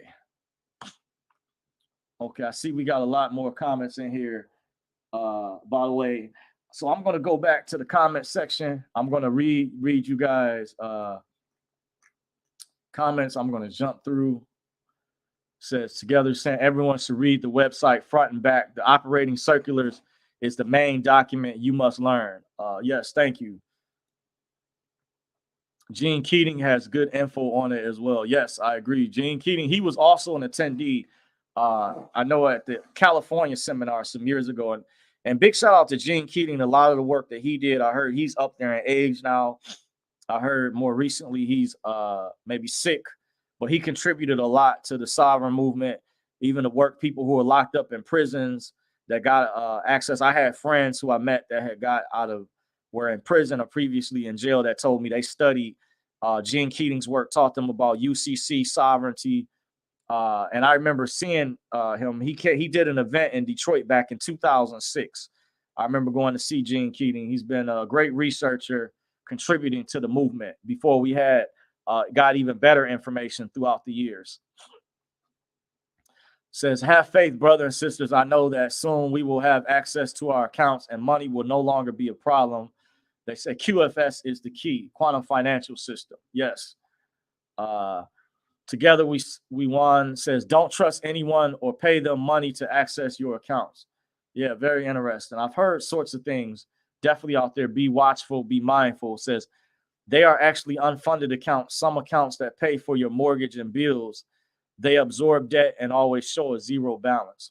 Very interesting. Tanya Reynolds says, thank you for the positive words. At Together We Are One, appreciate you. Together We Are One says, I'm grateful for you, Tanya. I'm here for you all, always for free. Yes. So we have people in the chat. We got good people in the family reading the comments. That's good. They're replying. I'm reading the replies right now. GG Greatness says, how did you get access to the whole black card thing? Maybe I missed something. Okay, yeah. I know the video I did was maybe fragmented because I have a tendency to pontificate at times or go off in a tangent. I apologize for that. But make a long story short, I got word of mouth. I had to attend these seminars. My older cousin back in 2009 told me of these seminars called the Pastor Tony King seminars, that were people who were related to the redemption education or sovereign movement that studied that type of information, that you, in order to get access, you had to meet the qualifications. You had to attend several seminars, and part of the qualifications, you had to set up an interest-bearing account and a non-interest-bearing checking account at the time. The interest-bearing checking account will be used for your membership into the DTC. The black card was actually supposed to be used as a backup to pacify people. It was really about, we were supposed to access the DTC account, which you would collapse one of your social security cards, because your social security card has a QSIP on the back. It's attached to your birth certificate, which is also known as a bond certificate, that may be a private, non-marketable government security, something like that. A friend of mine figured out what it was, got a book of what type of registered securities instrument. But the Social Security card is a form of a securities instrument. So they were going over, they were teaching us how to do the paperwork with the DTC to submit it, I guess, to their underwriting department that would handle settling the transaction. Because the DTC, that stands for Depository Trust and Clearing Corporation, it's a banking form of a banking depository. They do settlements, settle transactions dealing with securities. It's where your birth certificate ends up at in room 666 after the birth certificate goes through the process. After you're born, a copy sent to the local Department of Vital Statistics and the State Department of Health. Then a copy is sent to the Department of Health in Washington, D.C., the Department of Commerce does something with it. Then the Federal Reserve takes out a loan, pledges you as collateral, you the live person, the live being, man, pledges as collateral. Then it eventually ends up at the Depository Trust and Clearing Corporation, 55 Water Street, New York, in room 666. They settle securities. They also handle securities for other countries worldwide. For overseas, they use Euroclear. For certain countries, other countries that have adopted the same similar method is Euroclear is utilized. By the way, in case you're wondering, for people who live in other countries, they've done a similar thing with the birth certificate scheme. So that's to give you an idea. So we had to attend these seminars. So once you meet the qualifications, they had an event they created called a retreat. The first retreat in October of 2009 didn't end well. We only had, we were supposed to originally be there a week, but when they scheduled it at the last minute, they changed the dates. It was difficult because people had to get time off from their jobs. I talked to people who were thrown off. I even met a couple in either the South Carolina or North Carolina area who lost their place as a result because she, based on the scheduling, she was fired from her job. She worked as a manager at a fast food restaurant. I don't remember the guy's name, but I remember his humanitarian project. He told me he wanted to help former inmates, men who had been locked up before. Was one of his humanitarian projects he wanted to do, because that was one of the requirements. You had to have like a humanitarian project. And I'm trying to remember what else that led to the black card. Then after that, when things went astray, when we were placed on hold, when that event in October didn't go right, they had a retreat at the end of the year, in December of that year, right before the end of the year, the very last weekend of December of 2009 going into 2010, was in Orlando, Florida at the World Marriott Hotel. Right around the corner from Nickelodeon Studios, by the way, because I had just lived in Florida. It's ironically, I had just lived in Florida a couple years prior, by the way. And I called a friend of mine. I took pictures with a friend of mine and his wife had showed up at the time. I think I can't remember if they were married yet by that time. They had maybe been married already, and they came, showed up to the event. I kind of gave them a tour because I happened to be in town, by the way. So he told me it was downtown by Disney, where I described where the location was at. And it was this was also a private clandestine operation, by the way. I put that in the title in the past. This was a private clandestine operation, by the way. I'm gonna put it in the chat, private clandestine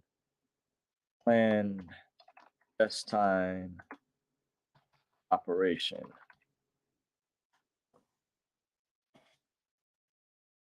Okay, I'm gonna go back up. Private clandestine operation. Just wanted to let you guys know this was a private clandestine operation. I just wanted to let you all know. I used that term in the title in the past. A friend of mine that helped investigate it, that I referred to earlier, that helped me research this, mentioned this was a private clandestine operation. I'm gonna scroll back up. So hopefully, GG Greatness, when you ask how did I access the whole black card thing, and you say maybe I missed something. So I had to meet the requirements like everyone else. We had to set up an interest-bearing checking account, a non-interest-bearing account. You also had to bring your birth certificate. You had to decide based on how many accounts you set up was however many Social Security cards you were going to collapse. So if you were going to collapse, let's say 3 or 4 Social Security cards, then you needed to open up the 3 or 4 non-interest-bearing accounts were going to be used at the time They've since changed things, but during that time, I was informed that was going to be used to access your funding. And then they were going to use, you had a document that went along with your DTC eligibility questionnaire. Your eligibility questionnaire was like your application form that would go over instructions that would include your security, your birth certificate, QSIP number, by the way, in that document. And you had to have one other requirement. You had to have someone who was already a member who would, how can I put it, who would give you, would sponsor you. That's the term they use. You had to have a sponsor, by the way. So you had to have someone sponsor you, because this was by like the event was by invitation only, but you also had to have a sponsor. So in order to get access to the DTC, you had to have a sponsor. And this was a separate transaction from the black card, by the way. So the QSIP form they were going over had the bill of exchange, the staff people that worked for Pastor Tony King at the time. It appears as though some of the people that were supposed to reach back and help, some of them didn't return part of their requirements. They were supposed to help with the processing, the documents, the paperwork to assist the new people at the time to move forward. And then you will go through a probationary period afterwards. That was an event that I had to attend after that event before we received the black card, and we were received instructions when I had to attend an event, because the Canadian people, they broke us up into different regions at the time across the country. And I was in the northern region. So me and one of my fellow attendees had to go to Canada, because the Canadian people kept complaining about having to drive down to America, which I can understand was a big headache, but it was a headache for us because I didn't know how I was going to get up there. I was willing to actually make the travel, but it was like going to be a long trip, like a 2.5 hour drive up that way, or it was quite long, at a library. And he would speak from a webcam. I think he may have been in attendance, but he was in a different room, by the way, or somewhere else. And he could see everyone at the event, but we couldn't. He wasn't in person. But there were other elites at the event that had already previously gone through that, I guess, were assisting Pastor Tony King, and the newcomers, part of the 2009 group at the time. And he went over the requirements at the time, additional things that was needed, like a signature card we had to type up at the time, and we had to do like a thumbprint. We had to get some of us, we had to get a manual typewriter, and we had to structure it a certain way. And then they complained about, at the time, things that delayed, and he got really frustrated and upset because they had to go get processed through these machines in the Ohio area. And he said that people were messing up too many times, and that was another reason. So to make a long story short, that's to kind of give you an idea of some of the hoops that we had to jump through during that particular time period before that one came in the mail at the time. Together we are one says the gig is almost up. We are closer now than we have ever been. GG Greatness says this is really great info. Thank you for confirming, GG. Together we are one says we are switching over to the quantum financial system and the quantum internet. That says YouTube will be replaced with QTube, and Q phones will not have Google on them. Very interesting. I haven't heard of that. Wow, that's I could see something like that. It says quantum internet will be run off of low Earth orbit satellites and unhackable blockchain. Very interesting. I have heard something similar, that the elites, I heard they were going to have a separate currency system that was going to be connected to the satellites, but it was going to be private. Then there was going to be like another level below them. And then there was going to be, and this was going to be separate from something else, or other levels that the general public wouldn't have access to. It appears as though the newer banking system was going to be compartmentalized. Says this switch will also make cell phone towers obsolete. Very interesting, I'll say. That I can neither confirm nor deny. Chi Vegas says, I wonder the real reason why the RV is being held up. I keep hearing things are closed. Yes, I've heard rumors recently. I know when I spoke to a banker some years ago, she confirmed to me, because one of my private sources was telling me the U.S. Treasury was holding it up, and was interested. He had never met this banker that I spoke with, and she told me the same thing when I spoke to her through Skype at the time. We had a meeting, and private meeting, and she told me that it was being held up by the U.S. Treasury. Indeed, was the reason at the time. And I've heard rumors, stories from other bankers that worked even at local branches, were ready for this to be unrolled. They were waiting patiently and were well ready and wanted this to go, just be over with, and said they had to wait. They could not make any exchanges until they got the access codes or got the official okay. And I was even told by a private source, he had a friend who has a relative that lives in the New York or New Jersey area that works in a bank, that had asked someone that had higher credentials than herself to look this up to see if this was legitimate. And obviously, he had allegedly access to the back screens, or somehow he was able to access the back screens, and he was able to look up and find out and see what the actual rates were, because he could access the screens. I guess the other bankers at a lower level were not able to access, and he relayed to her. He said, "This is legit," and he stated, "Whenever this happens," he said, "I wouldn't get rid of that. I would keep that." That was what was relayed back to her, the suggestion at the time. By the way, Crypto Skull says, "I can't figure out why I never get notified in time for the live feed, but glad that I caught this one just by chance." By the way, very interesting. Just know if you have, I'm not sure how your internet is set up. If you're using a desktop, laptop, or phone or tablet, just know when you log into YouTube, check your upper right hand corner section. Make sure you're subscribed. If you are subscribed to the channel, either make sure you subscribe to my new channel as well, at Dorsey's Resource 873. Make sure you click the notification bell, because if you don't click the notification bell, then that could be a reason why you're not receiving the new updates, because that's something YouTube did roll out. They did not have it originally, but they updated some years ago, where you have to click the notification bell. Any channel you're subscribed to, after you hit the subscribe button, make sure you click the notification bell, and that will notify you in the YouTube feed, which is in your upper right hand corner. Say if you're on your smartphone, if you have an iPhone or Android, whatever device you're using, or if it's a desktop or laptop or tablet, when you log into your YouTube, in your upper right hand section, you click on it. Should look like a bell or something. It should have it'll look like a bell, Liberty Bell, and you may even see like a number will have the channels or who recently uploaded, by the way. And it has been working properly so far for my new channel. I can't say for this one, but for my newer channel so far, from what I've checked from my end. But just in order for future reference, to answer your question. Thank you for joining. Together we are one. The RV was a pipe dream sold by the deep state agents. Very interesting. I can't neither confirm nor deny. By the way, it's speculation. Darren Gill says yes. By the way, Gregory Flores says, "Yes, brother, you are spot on." Thank you for joining, Gregory. Good to see you again. Together we are one says, "Trump is under fire because he wants to give us direct access status and therefore dismantling the deep state."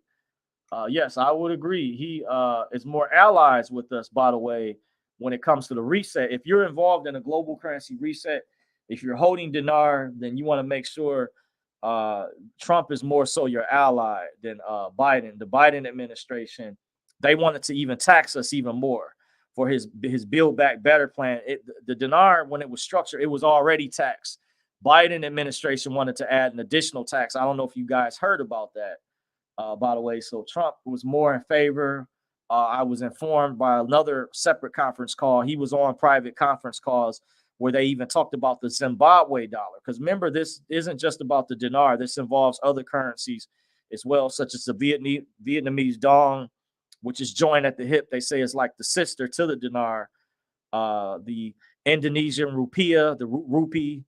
You have the Iranian rial is now heard was added to the first basket. What other currencies you have? You have the Chinese yuan, the Mexican peso, the Japanese yuan, different currency. So just keep in mind the dinar isn't the only currency that's attached, by the way. But that is true. Trump is under fire because he was connected to what was happening behind the scenes. He was telling them to push for the reset, but it was Obama's stay behind network that was disobeying his direct commands that were, what do you call it, that were basically being dishonorable, that were not following his orders at the time. Because remember, Obama's stay behind network was created to sabotage Trump. That's why Trump couldn't do as much as he wanted to move forward for the nation, because Obama left the stay behind network. So the conference calls I was getting behind the scenes that gave private information mentioned how Obama years ago was actually holding this up, was also stalling it at one time, and Hillary was involved. So Trump is more so your ally when it comes. And I have a private source that mentioned to me that he actually saw a video of Trump on CNN some years ago, was being interviewed by Larry King, and mentioned how he held Iraqi dinar. And we tried to find the video on YouTube, but we couldn't find it anymore. So we think it got removed some years ago, which is, we're not surprised, because you know who YouTube is controlled by: the cabal, aka Google. They're aligned with the evil criminal cabal, the global syndicate, by the way. So yeah, I have a private source. He's told me that numerous times. He has a good memory as well, and it's told me. And we tried to find the video, but he was able to confirm that he saw a video of Trump mentioning publicly that he held dinars years ago, and they got rid of. We could not find the video anymore. So that tells you which side, compared to the Biden administration, which side. So if you are involved in this, you might want to, you already know who you want to vote for, support, because the Biden administration, they want you on welfare forever. The elites don't want you to be independent. They want you dependent. Not saying I support welfare. Don't get me wrong. I do support. At the same time, those programs and things are meant to help people get back on their feet, not meant to be abused. But at the same time, we are facing an unprecedented time period currently. So I am for things like that. That was even in some of my humanitarian projects that I wanted to do at the time, was to do food donations and things to churches, things like that. I wanted to use a portion of my funding, if I had gotten funded. Remember, I never got funded, but just keep in mind the Democrats that are aligned with the evil cabal, they want you dependent. The key is the dependency. They don't want you to be independent. They always want you to be dependent on them, by the way, even if you have the means to support yourself. With them, it's about control, just to keep it simple. Says, together we are one. Says, please give your Telegram link. I don't have a Telegram room yet, but I'll let you guys know down the road if I do. I had some people that had invited me to other groups, other rooms, and those groups and rooms specifically, I would have to get permission to add someone, because the moderators had to get tight, because they said there's potential agents over there. It's been rumored that Telegram has feds over there, even Clubhouse or other platforms. Just know that the gatekeepers are everywhere, but you guys have to make your own assessment, evaluate. But if I do start a Telegram room, I will let you guys know, and I will share the link for you guys. If that's the case, I have to learn how to do that. I have to put some time aside. I hear it's real simple. There's different rooms over there, and people have been able to network over there, met some amazing people, very intelligent people. And there's calls going on. I would guarantee some of the newer rooms I was added to, there's calls going on as we speak. There's calls. It seems like there's stuff when I got added to these rooms over there. There's stuff happening 24/7. It amazes me. There's people posting documents and people networking. That's amazing. We need to do that. We have to, because we don't really have an elite or someone from the private sector that's willing to step forward and help us out. We're on our own. So that's why I was devastated what they did to me. And that card that you see in the thumbnail of the video, I never got funded from it. I did put it was legitimate. And I do have a private source that told me of two separate people. One he was sitting next to having breakfast one morning, that the Federal Reserve had contacted. He heard it. when they were cut off, and they told the individual at the time, they thought that the car had got stolen because the individual was being too flamboyant with his transactions. They thought he went on like a shopping spree. So the way you're supposed to utilize it is supposed to be done in increments, very private, the way you're handling and the transactions. And Pastor Tony King, he was supposed to go over instructions. But remember, I went over, there was people who violated the rules up front. During the time I followed all the rules before I was kicked out earlier on, but there were people who kept complaining about during that time period who were messing up, who messed everybody. And they had a rule that if one person messed up, then it would sabotage everybody else and the family at the time. That was one of their rules back then. But I decided not to go back. I'm not part of the newer group. I allegedly was told by one of my sources, if you ever did YouTube videos, then that means you were kicked out. So I assumed that I'm not, with them. And I just decided it was too much of a headache. The only thing I just asked for my package back, or just asked for my basic funding that I was supposed to get in the first place. And then, I would have shut up a long time ago if they had got me funded. I would have easily been quiet, but they didn't keep their word. So they were the ones that broke their end of the contract, by the way.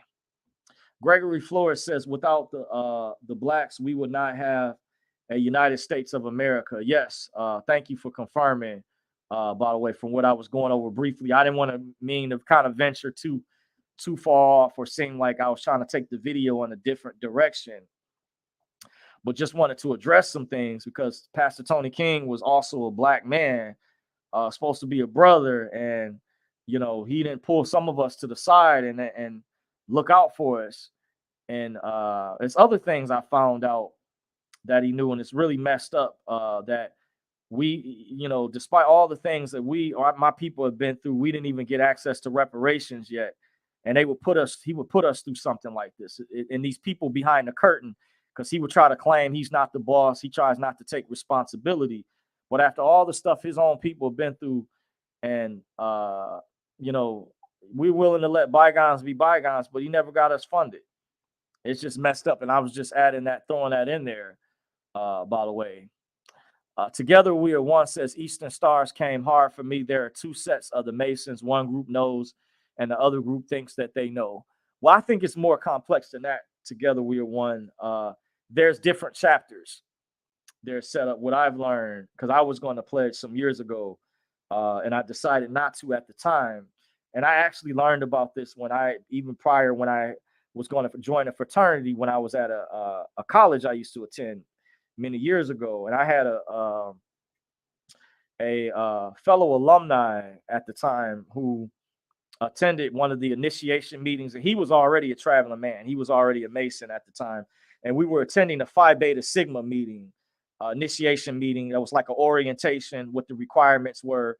And they told him, they said, if you're already a Mason, you can belong to any fraternity without jeopardizing being kicked out. But they said if you were part of a different fraternity, if you were Alpha or Q Dog, you couldn't. They have a rule, you can't be a member of an opposing fraternity. But if you were a Freemason, you were exempted, by the way. So they had these interesting rules. So remember, keep in mind, they have different chapters. There's 20 to 30 layers below the elites, the cabal at the top. They said there's about 100 people that are running the planet of the ruling class. And then there's 20 to 30 layers below them. But I don't think, like I say, they're invincible. They just have a lot of gatekeepers. But we can form ourselves to counter what they're doing. That's why they don't want you to be whistleblowers. They wanted myself to shut up. They didn't want me talking about this information, guys, in this video, just to let you guys know. They wanted to silence me, but I will not be silenced. We will continue to fight on. I will continue to share the information. I will continue to be a whistleblower and do whatever it takes to get the information out. Because God has not given us a spirit of fear, but of what? Power, love, and a sound mind. That no weapon formed against us shall prosper. By the way, for what? For greater is he that is in us than he that is in the world. And also, do not conform to the ways of this world, but be what? Transformed by the renewing of your mind. So I will not be intimidated by these evil scumbags. So Caffeine says, thank you for sharing all this. I followed you for several years. I wish more people would wake up. You're speaking truth. Thank you, Coffee says, together we are one, says all Walmarts are connected and have subterranean entrances. You're starting to touch on things that will get this video zapped, by the way. Hopefully that's not the case. I have heard stories like that before. I wouldn't be surprised, because when I did my previous video, well, some previous ones, and I talked about my spidey senses were tingling. And even prior to that, because I could feel something was being planned. And I know others out there, I've talked with several people said they could feel the same thing. And remember, you see this thing that's going on with Israel and Hamas, that's just spiked off, that's hitting. You can feel the energy from it, the media, the troops moving into place like it's a push all of a sudden out the blue for World War III, and this thing happening quick, that they're up to something. And I heard allegedly that they're planning for the one world government, the New World Order. And I was taught about the New World Order, the one world government, many years ago, by one of my parents in particular. By the way, I used to attend many years ago Bible Prophecy Club meetings with Stan Johnson, who's still on YouTube. If you're familiar with the Bible Prophecy Club, that's how I'm also familiar with Pastor Lindsey Williams, who lived with the elite of the world as a major whistleblower. I remember the speaker Dimitri Duduman years ago, the prophet Chuck Youngbrandt, Ken Peters, and others who were guest speakers of the Bible Prophecy Club with Stan Johnson, and they talked about end time events, biblical prophecy, and things. And that ties in. I'm also a listener of Bo Pony, amazing guy. I like his breakdown. He's an analyst of time and breaks some deep things down. I'd like to meet him one day. I have some questions I'd like to ask him about the rapture event and his take on that, and how things are going to play out with world events that are coming. So I've been knowing about this for a while, but I think the part that I was missing as I got older years later and got on my own, I was able to connect more dots and more pieces and understand how this web works. And remember, Jesse Ventura did a show on True TV called Conspiracy Theory. And they did a episode on the Ozarks, how they're building these underground facilities. They put this information in. How, remember, there was an episode with Alex Jones about the FEMA coffins. Remember, they said that was seen, watched by over 15 million people, got record viewers that night. And after they Homeland Security got wind of that episode, they did not let that episode re-air. They only allowed that episode to air only one time. I heard, by the way, allegedly it had over 15 million views that night that it came on when Jesse Ventura did that show with Alex Jones, when they exposed the FEMA coffins. And I think they even exposed the Georgia Guidestones in one episode, which they destroyed. There's rumors that that Ted Turner used the pseudonym name R.C. Christian. Ted Turner was R.C. Christian. Scott Walter, geologist, did an episode on America Unearthed. I don't know if that aired on the History Channel. You can look it up. The geologist Scott Walter. By the way, I contacted a while ago through Twitter. I thanked him. I liked the episode he did on the New World Order. He exposed the Denver airport, the underground. I heard they got rid of the mural similar to the Georgia Guidestones. It seems like, appears as though the elites are trying to cover their track because people are becoming more aware of who they are. So they're hiding the symbolic messages that they will put out and things to try to cover up. But I heard Denver is supposed to be their new capital headquarters, but they needed a big event to take place, like a big false flag, which could come in the form of a war, a nuclear false flag attack. Remember, I gave an example. I had a friend that contacted me some years ago that had a secret security clearance with the military that told me they were working on a project called Operation Blackjack, by the way, where he said they had planned on nuking several U.S. cities. They had to be so many days scheduled after 9/11. They had to match up with numerology, geology, and gematria. They had to be a specific number. But he says he thinks they got delayed because it didn't happen when it was supposed to, that because their plans got thwarted. But they wanted to go through. And he said the requirements, they wanted it to be a coastal city. So we thought one of the cities was going to be New York.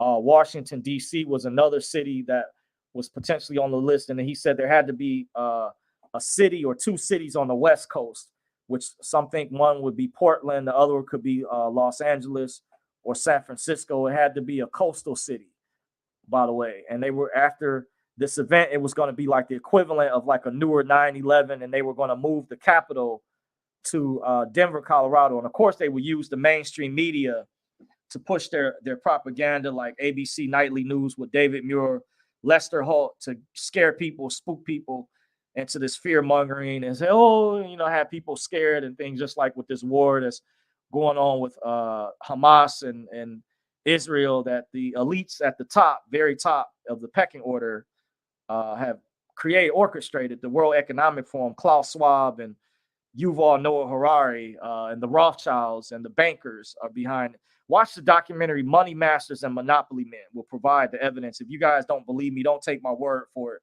Also, Ring of Power, Empire of the City. You know what? I'll post them in the chat, by the way.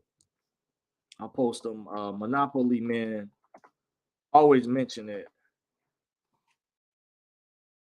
And then I'm going to put this a separate documentary called Money Masters. See, we got Abby Adamu 333 in the building, says, where we go one, we go all. Yes. Thank you for joining, Abby. I know what that means. Yep. I like the song that JT Wild put out. By the way, the Q song he did is phenomenal.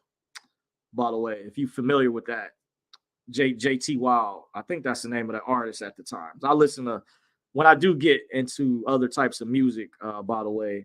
So I put Money Masters, Monopoly Men, also Ring of Power, what it was called. It might have a different name. Ring of Power, Empire of the City. And I'm gonna jump down in the chat. See, you guys are in here deep. So we got Monopoly Men is one of the movies, documentaries to check out. You should be able to watch it for free on YouTube. Also check out the documentary Money Masters. It's long. I just recommend whenever in your spare time, take a break. You may, if you drink alcohol or smoke weed, you may need to just lay back and have a night, one of those nights you chill, because it's a lot of heavy information that's going to challenge your thought. I know some people, it's difficult when they become go from blue pill to becoming red pill. By the way, but it's going to provide the proper education, the evidence, what has happened previously, and give you an idea and paint a picture for you what's going on today. You also have Ring of Power, Empire of the City. It's a free documentary. You should still be able to watch for free on YouTube. By the way, you should still be able to watch that. By the way, see JT Wild replied. Says, where we go one, we go all. Nice. I'm going to add that to my list now. Yes. By the way, I downloaded that a while ago. Every now and then when I'm at work, sometimes I'll go and play that song that he did, by the way. So I'm going to go back up to you guys' comments. Says, good to see you. Love you again, family. Appreciate you. I'm going to try to hurry up, get to the rest of you guys' comments. And here, yep, I am live. Caffeine says, you are right about Walmart. I live in the middle of a suburbia in Kansas City, and a Walmart just closed overnight. Brown paper over all windows, construction underground all night, all around it. Okay, wow. That's real interesting, because I heard some rumors some years ago, because I did hear that not only Target was closing some stores due to the retail theft and things that took place. I also saw a story that Walmart was closing some stores in some major cities or major areas across the country.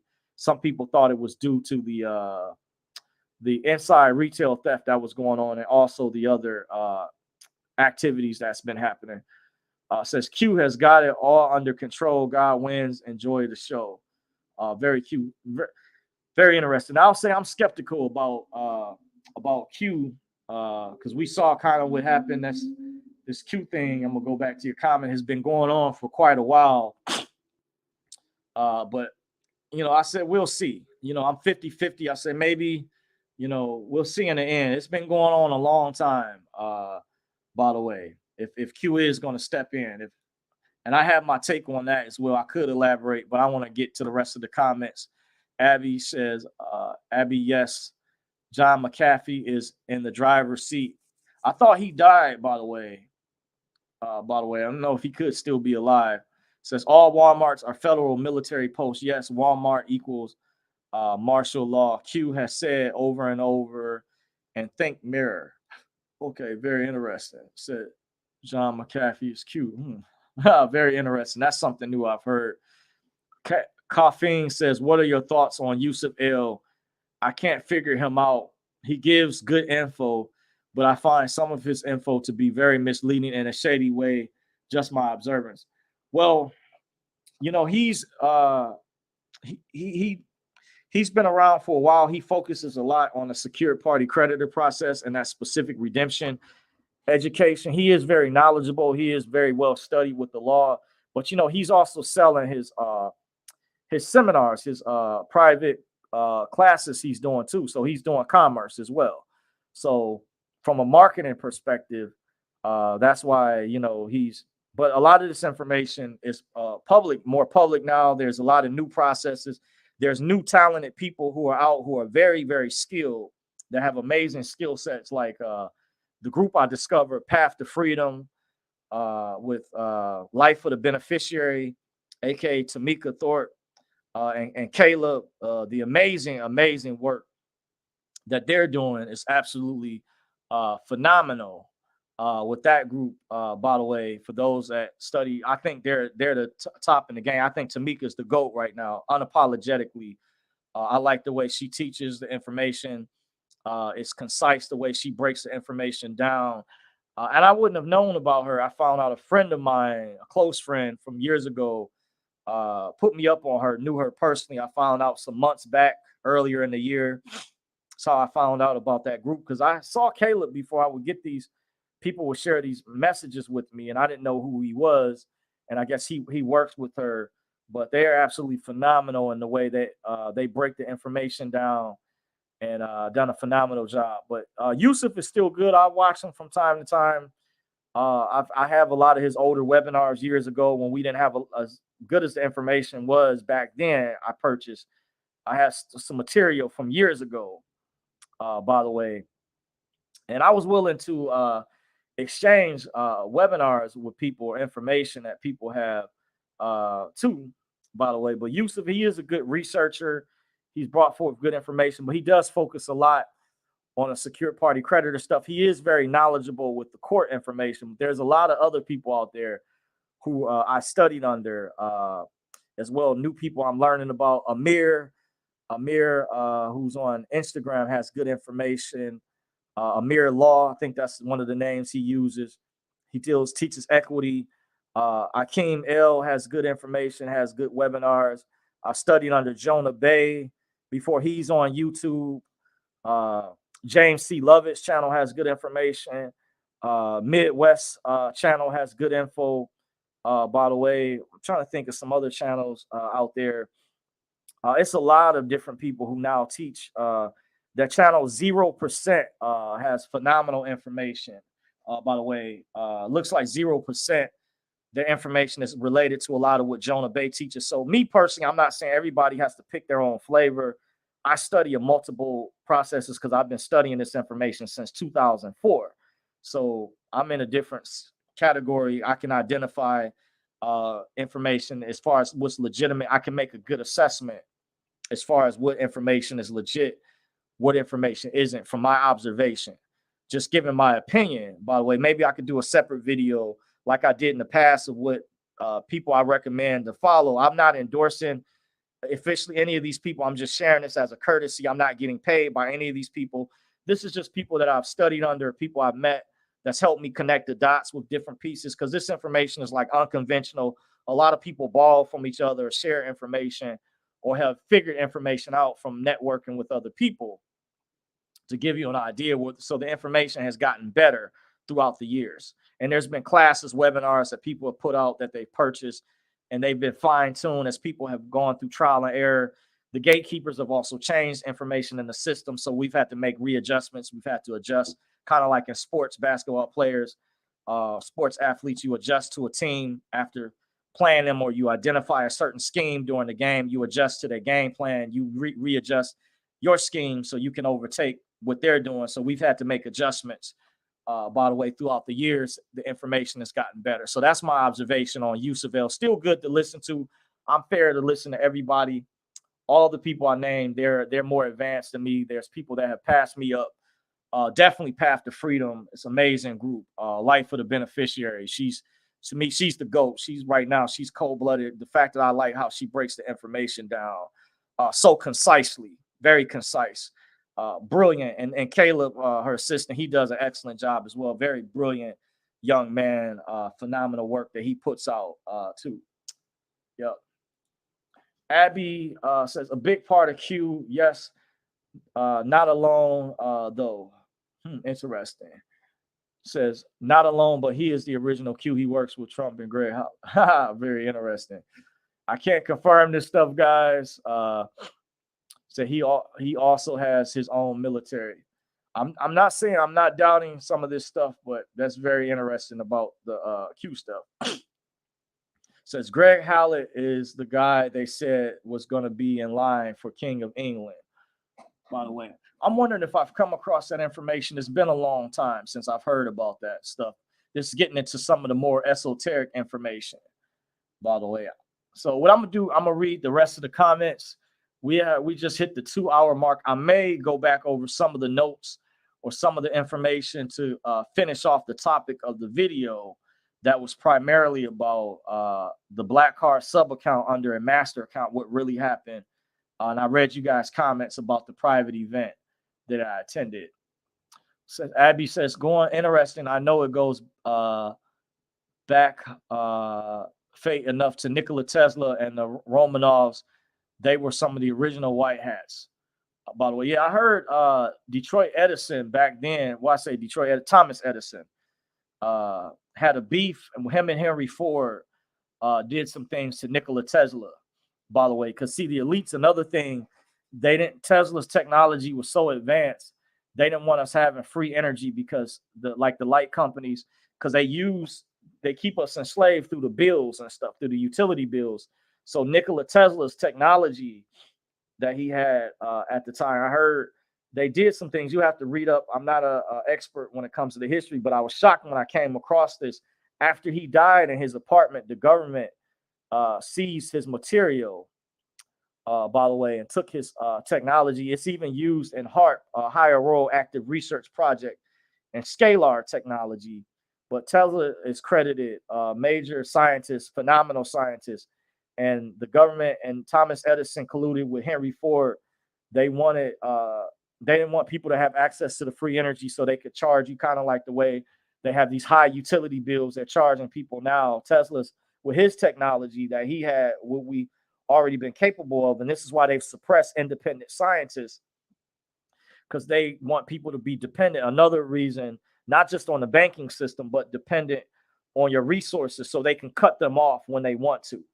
So they don't want you having access to free energy, which belongs to us, everyone on the planet anyway. And Tesla had phenomenal things, so that's why they messed with Tesla back then. He's like kind of like how they're doing Trump. And today, Tesla was was a man before his time, by the way, and they didn't like that back then. And some of the other things you could read about it with the role Henry Ford, Nikola Tesla play how they were beef, and they didn't like him back then. Greg Hallett is the real deal, and they sabotaged Tesla is a better way of putting it. You have to read up on it. I don't remember. I have to go back and look it up, but that's pretty much what they did, by the way, to Tesla. It says Greg Hallett is the real deal. I like Greg. I'm a historical record keeper. I have the Rothschilds Banking Dynasty Law Times Journal from 1899 to 1901. It is well documented. Awesome. That's great. Says Abby says he is of Christ's bloodline, ? That's because real royal family. Someone says Charlie Ward is Mossad and tried to discredit Greg. McAfee got him. He is currently replaced with the clone. Okay. You guys are getting into esoteric conversation, so I can't neither confirm nor deny some of the stuff you guys are mentioning, by the way. Very interesting. I'm familiar with Charlie Ward. Says, is America the real Israel or is Egypt? Okay. The Canaanites lied about Israel in 1948. Okay, what I'm going to do, I'm going to get back. You guys don't have any other questions. I'm not going to cover some of the esoteric stuff because that gets into some of you guys' personal beefs or grievances you have with people in the awakening community that you might not like or get into. And we can't confirm whether that stuff is legit, but we do know of things that are credible that have been confirmed. I'll read those comments and deal with that. But the other stuff I can't really, I'm not going to get involved with, by the way. But I'm going to get back to the information I was going over earlier. Here about the Ripple Starlink connection. Yes, I have heard about that. You mentioned that Kim Clement said things would be at their absolute worst when the Iraqi denied with RV, which that needs to go first. That wouldn't be surprising because Cliff High also says in his WebBot report was showing that even if these funds do come in, he reiterated, you may not like the world around you, by the way. And Tony TNT used to quote on his conference calls years ago, he used to say, you'll be the new middle class based on if there's hyperinflation or however it happens, or melt up, or things, prices go drastically high, then $100,000 won't carry the same weight like it used to. It may be like $50,000, or $1 million may be like having several $100,000. Think of it in that capacity, but the world around you, the people that have not prepared, could be devastated. And he was saying that his WebBot data report showed you may not like the world around. And I could see that that's what it looks like, because the elites, they want stuff like that. They're evil people, and they use the monetary system as a weapon. Coffee says Yusuf El is a stand-up gentleman. He is a very good source of information as well. Yeah, I would agree with that. Despite other things people said,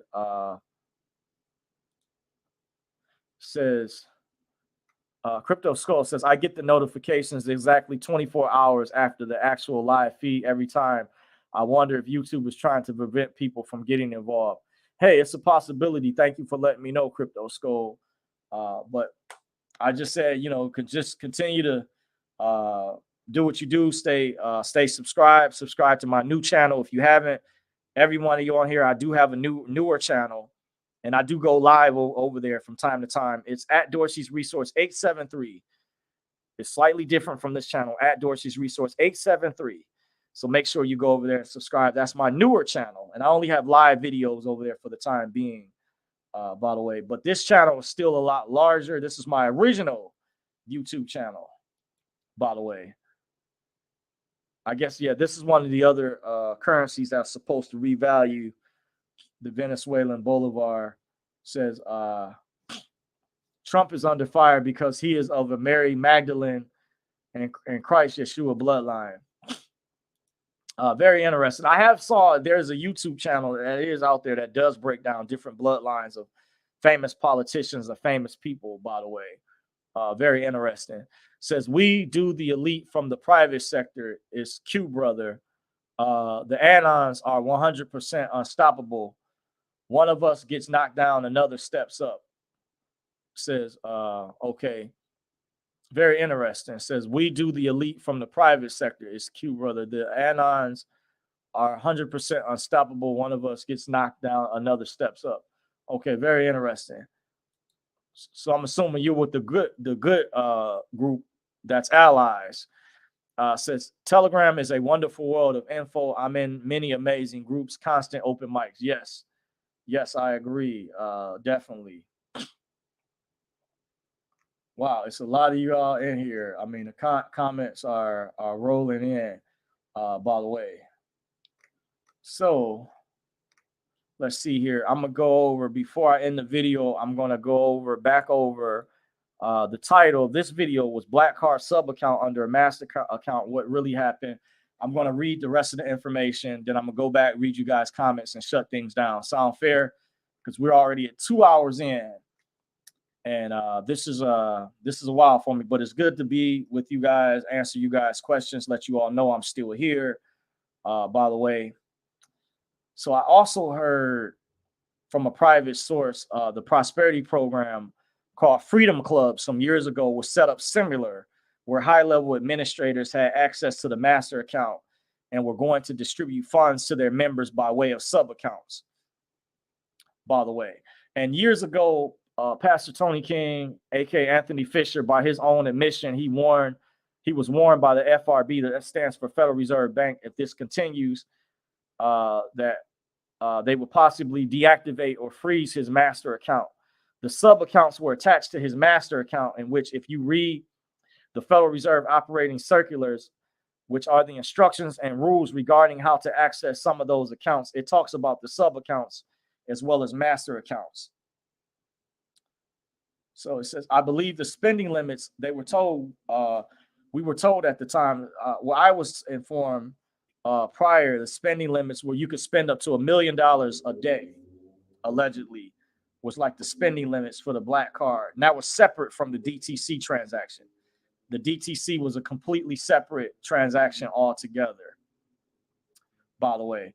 So I hear there's some similarities to Treasury Direct, which has minor accounts designated for custodians that have access. The differences between both institutions may depend on the flexibility, whereas the FRB is not as flexible for certain type of accounts. The Federal Reserve Bank appears to be more strict with the requirements their accounts must abide by. So that's to give an idea, because you have a separate website with treasurydirect.gov, something like that. So going over the information, the first event that I attended, the first seminar, was the DC/Baltimore BWI Marriott Airport, where I heard PTK mention about the black card for the first time. He also stated that many people who had received the black card were supposed to stick around and help assist the new people in the 2009 group. He didn't want to teach the black card originally because he said people didn't stick around. They were satisfied, I guess, with being able to spend $1 million per day. So they just jetted up. They bailed out on us. And that's one of the reasons, allegedly, he didn't want to teach the information. Someone brought it up. That was my first time hearing about it, was at that event around August going into September of 2009. From what I heard, allegedly, there were groups prior to us going through. A few of them were at the event. Tony said more people were supposed to help once again. I was told later on their communication breakdowns between the administration. It appears as though that some of them were trying to sabotage the rest of us going through. And one of them was even kicked out for allegedly stealing money from the events. I did find out later that my older cousin had paid for me to get in one of the events. I still paid anyway, and this particular administrator, who went by the name Nana, was supposed to let me know my access pass was already paid for, which she didn't. And I noticed my name was listed twice on the paid attendee list when I came back from a break after eating earlier. After they took a break, my cousin took us out to Arundel Mills shopping mall to dinner. So this was interesting. I was informed later that they ran a background check on everybody, and I was informed she was one of the people that was kicked out, allegedly, from one of my other sources for stealing money. And that was one of the reasons I noticed my name showed up on the application twice. And she's in that picture of that photo you guys see me show. If you even look on this channel and you go to the other section, by the way, it says when a lot of people found out about this type of information, you have to be discreet about what you have originally. So I was first until they broke their oath. They were the ones who broke the oath. I didn't break the oath originally. I had to jump through a lot of hoops by meeting these requirements to attend these events to get access. So that's why I took it personal. I was upset like anybody else. If you were in my shoes, anybody, you would be very upset, especially you were given an ironclad promise, a guarantee that you were going to be funded, and you were lied to. This was the equivalent of taking candy or dessert away from a baby or a toddler and causing them to starve to death, by the way, or starve for a very long time. This was cruel, very cruel what they did to us. This is the equivalent. If you put yourself in my shoes and you went through, because they said the word that I got back is that I was taking this personal, that I was ungrateful, I was being negative. Yeah, you would be negative too. And that's not right with the many lies we were being told and promised, by the way. Many people, I was also informed, that's another reason why a lot of people left and decided not to come back. Touch on, so The elites also revamped their whole banking infrastructure around 2011, prior to 2011, when they created this idea of creating Bitcoin. Bitcoin, I was informed by another source recently who was not connected to these events, stated to me that Bitcoin was an NSA operation. Many of you all know digital currencies existed prior to Bitcoin, and many of these exchanges were shut down. Many of these were called or referred to as high yield, HYPs, high yield investment programs.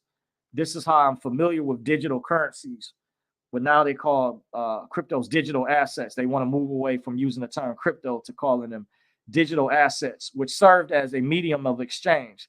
In many cases, you had to perform a bank wire to have your currency converted to the digital currency you preferred. They had terms like C-Gold, E-Gold, Perfect Pay, stuff like that they were using before these many of these sites. They turned out they were scams, got shut down, and they were employed by the elites to keep us busy and keep you preoccupied.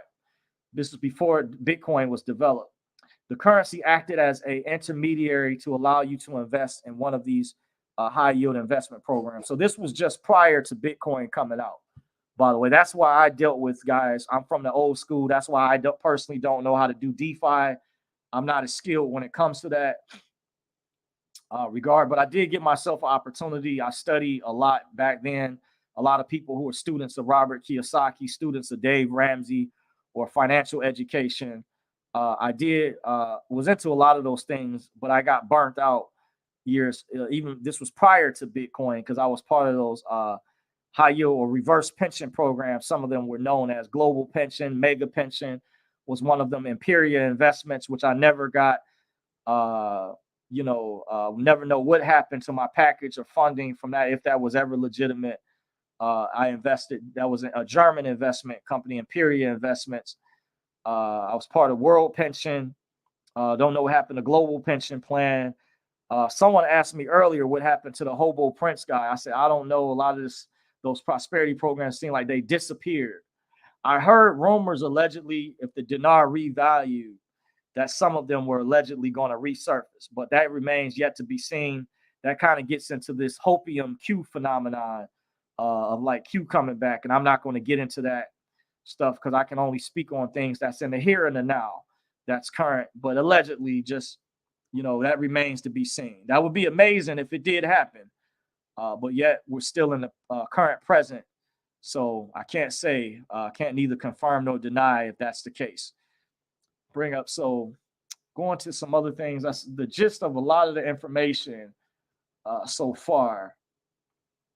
Also, many years ago, I asked a question on a particular conference call. I asked Pastor Tony King when we still did conference calls on Skype. He informed us that we were given orders by President Obama many years ago, and I asked a question that got me in some trouble at the time. One particular night, but it was sincere, and I was wondering. I got off the car early, and I was getting like a feedback or echo, and one of the moderators on the call had suggested that I shouldn't have asked the question about Obama, but they said prior that no question should be a stupid question asked, because I was trying to understand what this type of private clandestine operation, what this was. Was this a private prosperity program? Because they weren't forthcoming. They didn't tell us that this was a private prosperity program. If it was that, they were not forthcoming with that. Despite the original non-disclosure agreement they wanted us to sign, an MOU, they didn't. He wasn't clearly explicit about that. So we were left guessing. And as I was younger at the time, trying to understand what the hell was this, you get the drift. But basically, I'm painting a picture for you guys. I'm kind of going off some notes that I have, and I'm freestyling a little bit. So once I wrap things up right here, I'm going to go back and I'm going to read the rest of you guys' comments. Hold on a second. So if you guys have any comments, questions, or concerns as well, don't hesitate. Join the chat. I may skip some comments later on. It's a lot of you all that were in here, but I'm going to try to get to as many comments as possible when I step away real quick. But I'm going to come back after I read the rest of the comments that were related to this event, then I'm going to go read you guys comments in the chat section. I may skip over some stuff. I'm going to try to get to the meat and potatoes. So if you guys have any questions you want to ask me about, now is the time to reach me. It's kind of like unofficially free Q&A. If I had the time to get to them before I get tired, I will do that. So just hold on a minute. I'm going to come right back. So just get your questions together in the meantime.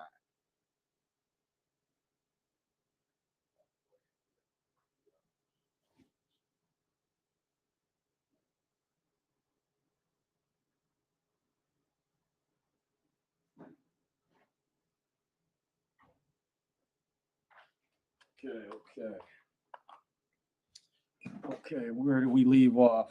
Let's see here. Okay, there was a private conference call. That's where it was. Years ago, this was around 2009 was the year. I know the year that this happened was in the year of 2009. And it was through Skype when we were still having calls before they switched over to TalkShoe. And I asked PTK about President Obama. I was honestly trying not to cause any trouble. I was curious because PTK had told us earlier on that we were given orders under President Obama that we would get the economy stimulated from the private sector. So this was overwhelming for me at the time. So I felt I needed to get more clarification about this to kind of give you guys an idea. So there was a guy who was hosting a conference call on Skype. He went by the name James Casavos, and said at the time, he said that wasn't a good question to ask. But however, I heard them mention earlier, there was no question should be a stupid question if they were sincerely trying to assist the family they referred to us as. So I noticed later on, they changed the conference call disclaimer to include there may be very important people listening to the calls really high up, such as dignitaries or potentates, etc. So be careful what you say from now on. But let me also add that I originally was the one that gave Mike Jeffers, who was also one of the moderators, the idea to include a disclaimer originally early on with my cousin, John Lawson, who was one of the moderators as well. But Mike Jeffers, who did the calls with, what's her name, Jasmine Ramirez, I mentioned I was the one that suggested the disclaimers too. But my question, just going over, I was trying to figure out what this was back then. It all happened within the year 2009 when I first attended. We had private conference calls every now and then. I was also told by private sources they ran a background check on all of us, and I was told privately this is why some people were kicked out back then, because they had criminal records. They also were trying to apply don't belong to any groups. So allegedly they ran a background check on everybody too.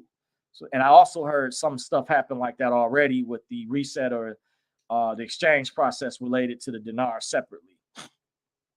So this was a lot of this stuff going on was very vague language, and some of this stuff appeared to be a scare tactic to make people think they would either get kicked out or lose their currency from the paperwork as well. Some of the shenanigans that were going on too.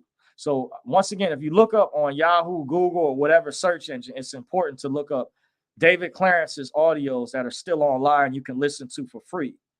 Now, Yusuf El had also uploaded audios on his High Frequency Radio blog talk channel, a clip of Pastor Tony King, and on his YouTube channel in regards to PTK. So I wasn't the only one when this group was trying to blame me for being the sole reason for getting kicked out or getting people, the family, in trouble. By the way, I'm just saying before they decided to remove me, but I really decided not to come back.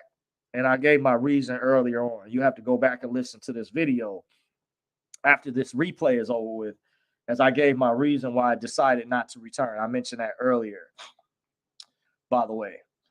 He also referred, Pastor Tony King, aka Anthony Fisher, also referred to the consent application as that was the application for the Federal Reserve Black Card. That's the other term he referred to that as.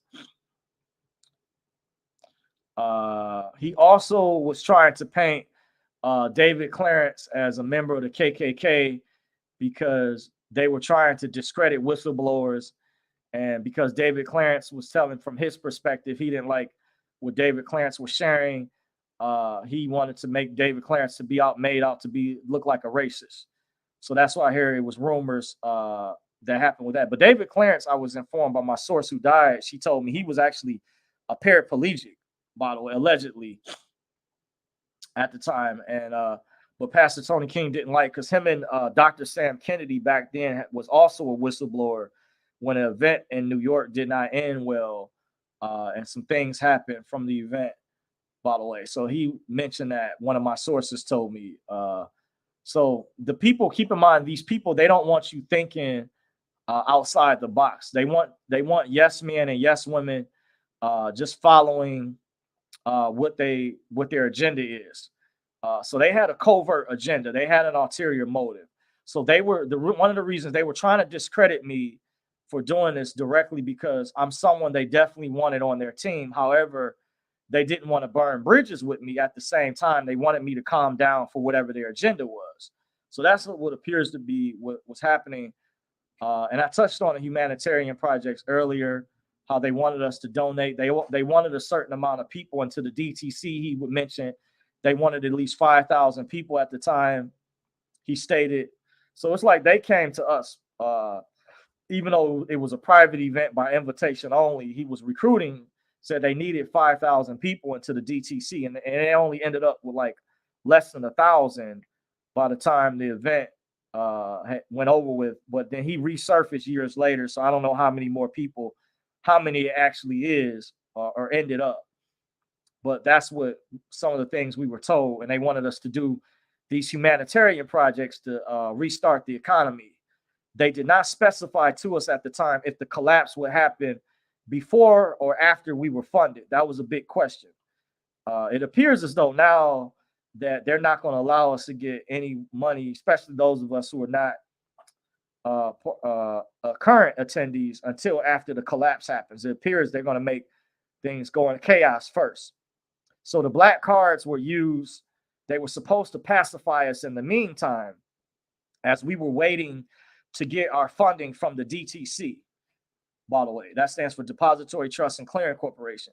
So David Clarence contacted me on Twitter and stated that the card you want is the white card. So I guess I've never seen the DTC. I didn't make it that far, but my paperwork was submitted for the DTC, which they were still holding. They kept telling me it was in Gary Colombo's possession. But like I said, to reiterate from earlier, they wanted me to sign a newer non-disclosure agreement that had Gary Colombo's name on it, and I didn't sign it. That's why I decided not to come back, because I knew if I signed it, then I would be bound under that new agreement. So I'm not bound by that new agreement. And the original NDA, they broke their oath when they didn't uphold their end of the agreement. Because when he resurfaced in 2018, they promised going into the early part of 2019, they told us literally we were going to be funded. Those of us who didn't want to continue to stay, he promised us at the time. He said, they asked us, they said, send an email, either yay or nay. If you were a nay, that means you would be made whole, that you were going to be funded for whatever you submitted. And I said, I'm a nay, but I did add in that I could change if they, upheld their end of the agreement. But they still didn't even uphold their promise. Just to show you guys, well, this is what really happened. I submitted the email, and so they lied, basically. And they still holding my documents. That's a form of identity theft. That included my DTC eligibility questionnaire, my QSIP form, my Wizard payment form, my social security card, my birth certificate. I worked hard. My bank account information for back then during that time period, my personal information, my address. At the time I was staying with my mother at my mother's address and things. So they didn't return the documents either. When I asked, I said, if you're not going to get me funded, at least return my documents or get me funded if you're going to do this. So that's why I decided to go public, by the way. They didn't uphold their end of the agreement, guys. So that's another reason why I decided just not to come back, because they kept changing things. They kept flaking. So my trust is after that, I'll say I'm through. So it remains to be seen. That would be amazing if I ever was able to get my funding properly. That would be a blessing, but I don't know. I can't say for sure. I doubt it because I was told by one of my private sources that I was kicked out because I did YouTube videos, and they said anybody that did YouTube videos or some other stuff that you were kicked out. So I would need someone out there, a good Samaritan, or somebody that made it in to the DTC that would could bring me in. But that's not a guarantee, by the way. Just putting it out there. So David Clarence, once again, he did contact me through Twitter. He stated that the card you want is the white card. I guess that's at a higher level. That's access to more wealth than versus the black card. The black card, you could spend up to $1 million per day. That is a separate transaction. But I collapsed one of my Social Security cards. You were allowed to write up to 7 bill of exchanges per year, they told us at the time. At the time, I only took out 200 million. Because when I went over my documents, I had changed it to 12 million because I thought I wasn't trying to be greedy. And plus, you needed to use it. It needed to go towards your humanitarian project that you had, however you were structured. He said some people would need more money based on whatever their projects required. Because some people like farm equipment, he said, is very expensive. People had projects that included like farm equipment, stuff like that. That cost thousands of dollars or whatever other projects that may require. So that's why at the last minute, my one of my forms, my DDC form that is comprised of your closing documents, because there was a document that has my bill of exchange that was submitted that's connected to where I guess the underwriting department, either through the California Bank and Trust or DTC's underwriting department, would process it. However it was done, it had to go through their specific higher ups, because I think they had to scratch out California Bank and Trust and write in the DTC, which is 55 Water Street, New York, that write in the address. So maybe may have been processed through the DTC's underwriting department. The private side, I'm not sure, because they have a public side and there's a private side to things. So that's how these elites operate. There's a small handful of people behind the scenes, they have a network. So they have an infrastructure to how they operate, to kind of give you guys an idea for those of you all, if this sounds foreign, who are on the public side. And I'm not a financial expert. I did give a disclaimer earlier on. Check the description box. This is not financial, tax, legal, or securities advice. And this is not legal advice. Seek a lawyer, seek a competent professional if you need that. This is just from my experience and just telling my story to the world. This, dealing with the title of this video. And that dealt with, what was the title once again of this video? I'm going over the title. The title is Black Card Sub-Account Under a Master Account, What Really Happened.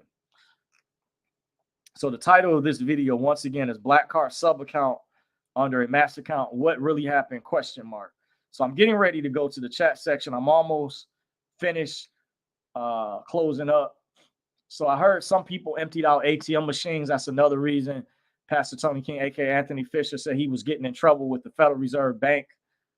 Mind you, this was a separate transaction because he said he didn't want people doing that. He said that creates riotous tendencies because ATM machines, they can put in when they the armored people put in like 25,000 to 30,000 can be stocked in one ATM machine at a time or less than that.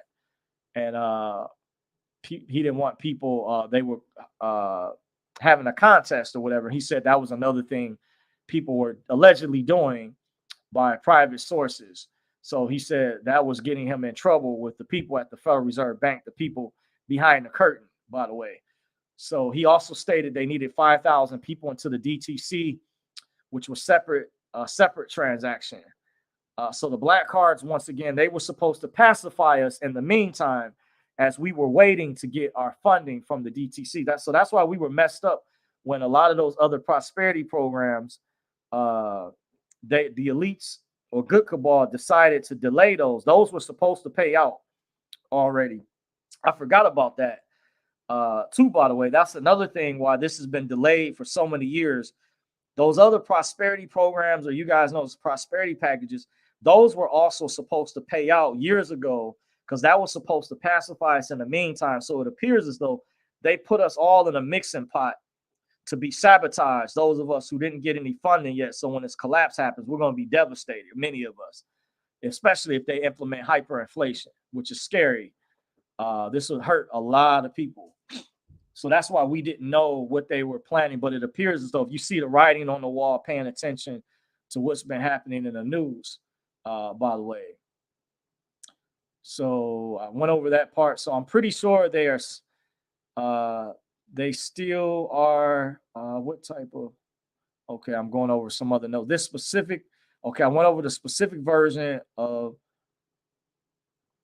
this appeared to be, this particular black card appeared to be a sub account under a master account. That's why I titled this video this. He controlled it through his master account. If you go on the Federal Reserve's website, which I put in the chat earlier, frbservices.org, you go over the chat section, you should see that's where the application operating circulars is part of the name of the application. He also called them the consent application. You may have to peruse through the website. And I say you would need a team of people to figure that out, a team of intelligent, smart people, at least 5 or more people to brainstorm, be dedicated to break that apart, and then maybe help assist other people if that to go through. The problem is that the information is so private that you literally have to know someone who knows how to fill this out correctly. That's why I mentioned that. Finding that person near you is damn near impossible. However, someone out there may be willing to help, which I, in the past, remember I did a video where I was reaching out to someone in the private sector who may all the way be on the other side. And a friend of mine said, hey, you're not going to find someone like that. But I said, hey, you never know. There may be someone out there, because if you help me out, I will never forget you. I will look at it as like you helped get me out this rat race, punching the clock with this 9-to-5 job. You will have a friend for life. I would be dedicated to you. I would be loyal. And you know, it'd be awesome if I could find that one person out there. It'd be amazing if that one person could be the lady of my life, could be my mate, my spouse. That would be the icing on the cake, even more. But that would be maybe too much to ask for. I'm just saying, just putting it out there. But hey, you would have a friend for life. But you know, it's difficult because the problem once again is you have to know someone who's already on the other side that literally knows how to fit. And most people, a lot of those people have signed NDAs or are scared and they feel they won't want to jeopardize making themselves public because they know how people talk. But I would keep the person private. I know how to keep certain people private. I wouldn't say the name, who they were. Certain names I never mentioned. The only reason I mentioned certain names in the video was to provide validity, as far as to paint a picture for you guys, so you guys know I'm not making this up, because people always want to know, is this, Dorsey, are you making this up, or is this legitimate or not? No, this is a real, true story, and I've harped on this time and time again. But that is the only reason when I do mention real names, is to provide validity behind the gist. But I still do have sources, particular sources out there that I keep private. I've never mentioned their names at all, even private sources I have. I've never said them publicly, by the way. So once again, you have to know someone who literally knows how to fill the application out. That's why I said you may need a team of people to go on the Federal Reserve's website, frbservices.org, even the DTC's website, to break this stuff down. I heard one of my sources told me the DTC had classes, maybe through the underwriting department, where you can learn and you can do this on your own. But the key is, in order to get into the DTC, I've heard you have to have a sponsor. Somebody has to sponsor you in. And that's by invitation only. They're very exclusive about who they allow in, by the way, to give you guys an idea. So that's the gist of the information right there. This also, when I went over this, is also not clout chasing. This is to inform people about what is really happening in certain areas behind the scenes that most of the general public is not aware of. This is also a warning to be sure to evaluate whatever you join or become a part of, by the way. How people become rich or wealthy can come in many different forms. I just gave you guys an idea. I wouldn't have had to go through this other stuff because I've never owned a house before, real estate. So I was really close into accessing this wealth from 2 separate transactions, by the way, that I wouldn't have had to invest in Bitcoin. I wouldn't have had to start up a small business. So I know this is to give you insider knowledge, how the elites can pick and choose the winners and losers, how they were assisting us I was under their tutelage at the time, and I wouldn't have had to have advanced knowledge and knowing how to trade stocks or life insurance policies or ETF accounts, high yield accounts. I was really, really close to getting funded. And that's what happened. This is a true story, a thorough story. And I may come before you guys one more time, another thorough video, but because I can reach more people on this channel, because I still get asked from time to time when I'm on Telegram or by different people to give a more thorough explanation. And I have a private source as to the legitimacy.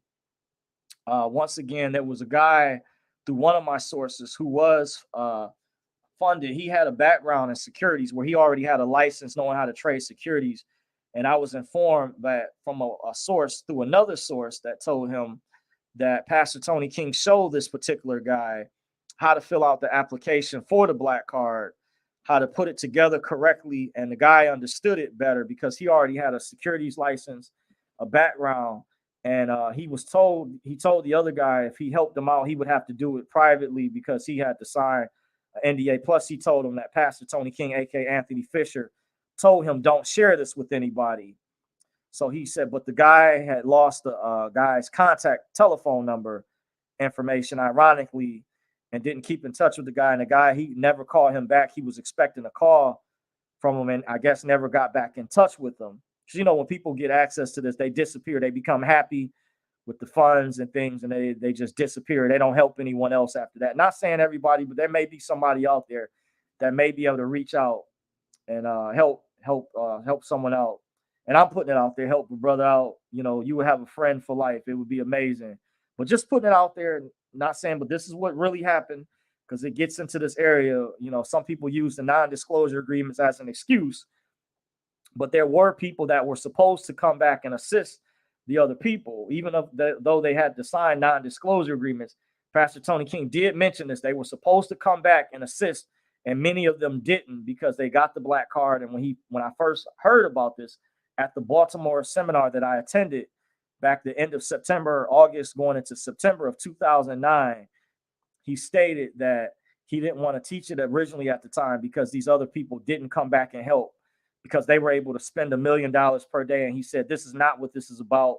He wanted them to be into the DTC for these humanitarian projects and missions. The goal was for us to be into the DTC. So the black card, that was only meant, the only reason we learned about that was just meant to pacify us. And so he got in trouble with the Federal Reserve Bank. So I understand where he was coming from. He also didn't want to risk getting in any more trouble. So that's why he decided to cut us off at the time. So I heard this newer group because when he resurfaced, I did get some of the information when I was contemplating on coming back before things got real strict. That's how I got information, that I met some people or someone, I won't say, with the newer group, a part of the new wave. They called them the newer wave because I did get word some of the people I was still in contact with, some of the older people who decided to stick around had multiple private sources, by the way. So I'm not getting no one in trouble in particular. Several people that I was in touch with that decided to come back that told me about the newer black card. I know about that as well. But so I'll see, remains to be seen. So that's the gist of everything so far. And lastly, before I go to the chat section to wrap things up, to answer you guys' questions, and before I leave off the chat, one of my private sources separately explained, not connected to these events, by the way, but someone else I know of, by the way, mentioned to me there was a video of this guy explaining how the currency reset, a form of it, was meant to stop evil. They say another legitimate reason the reset has been delayed for a number of years because allegedly that actual arrests are being made behind the scenes. That includes on a worldwide scale. Allegedly, that there's arrests being made on a worldwide scale. There's also alleged reports that the U.S. Treasury is still holding this up. From what I heard this many years ago, that someone at real high up had the power to do it. And I wish that TNT mentioned on one of the calls that he knew, and I heard another call where they said they knew like 3 men at the very top or whatever had the keys to basically make this go. And because this was actually delayed, the dinar was about to revalue right at the last minute. There were points in times when it was set to actually revalue like really close. I forget about that, and it was pulled back at the last minute over 20 times, multiple times. We lost track of because it happened so many times, well over 20 times. It was meant to happen, and it got pulled back. And we also have a confirmed story. I forgot about this as well. That TNT mentioned a story years ago about how there was a VIP, someone who was very famous, who was allowed. They exchanged at nighttime or in the wee hours of the morning, and they set where they made the rate temporarily change to the actual rate, the street rate or international rate, so the person could exchange. And then they changed it back to the regular rate that you see. That's like a chump change rate, way far less than a penny. But they temporarily had raised it for a very important person, a VIP person, temporarily. And what's interesting about that is around the time that happened, one of my private sources told me someone that he knew met a guy who actually saw it temporarily forex change the rate one particular night or whatever. He saw the rate change. So that was interesting. I had never met TNT before, but that matches up with one of my private sources told me, with his source told him that he saw one night. And I met the guy, the source, one source. Used to see him years ago at a coin show, I believe. And he mentioned he saw it show up temporarily one night, then it went back to its regular. So this actually has almost occurred, and it's been pulled back. So that's why I know when you guys hear me say it's being delayed, that is legit. That's why they always been making it seem like they say we're close, and they always is pushed back. It gets pushed back, but we are getting closer as things are unfolding, as more information. But it is heavily controlled high up. So many bankers have said they are ready. They have been wanting this to go officially a very long time. However, the green light from their higher ups before they are authorized to make exchange appointments has to be authorized, and they have not received that full green light yet. It's still like in a yellow light status. They have not got the green light. So one of my private sources mentioned to me a banker who had someone, I mentioned that story earlier, with higher credentials, looked into this, that could see the actual back screens, how high the Iraqi dinar rate was going to be. And they were amazed that the screen he was looking at was not public, and only certain bankers with proper credentials could access this database, which the screen fluctuates behind the scenes before it's officially allowed to go live worldwide or international and stop at the official rate that'll be much higher. He told the individual suggested that you hold on to this currency and never get rid of it. That was the suggestion he made. Stated basically, he let the lower level banker know that it's legitimate. So that's that. I'm going to get to the chat section and read you guys' comments, and I'm going to shut things down, by the way.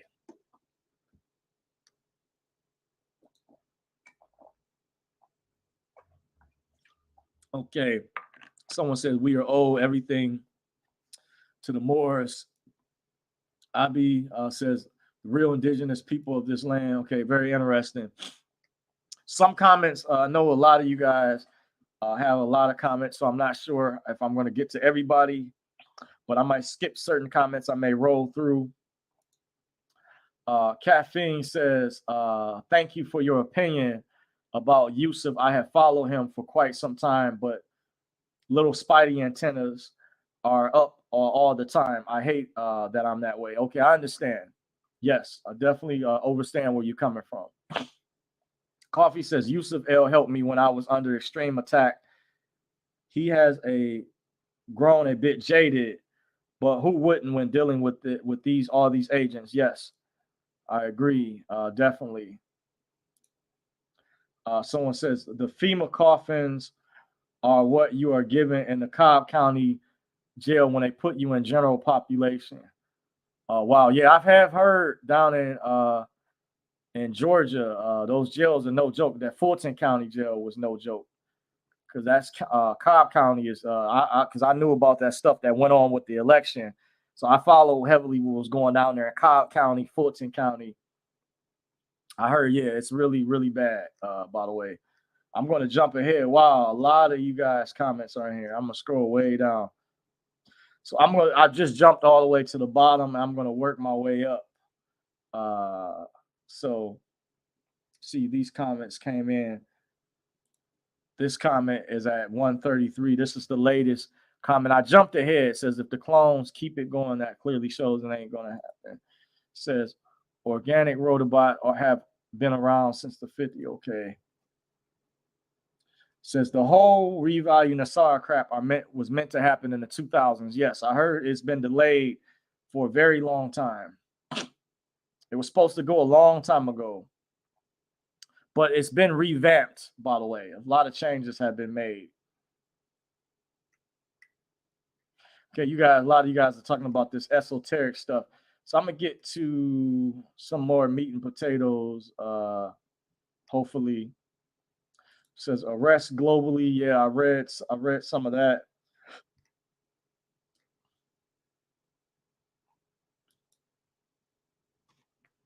Together we are one says, I want to help you. Says the issue is my uncle can undo everything in one left swipe. So what good would it do? This will change soon. You won't have to work for it. Okay. Well, I appreciate you. Yeah. If you can pull whatever, do what you do. It'll be a blessing. Like I said, if I can find someone out there who may be out there where I can get out of this 9 to 5, they would have a friend for life because I would look at it like they helped rescue me from this rat race. You guys know I've been at this for a lot of years.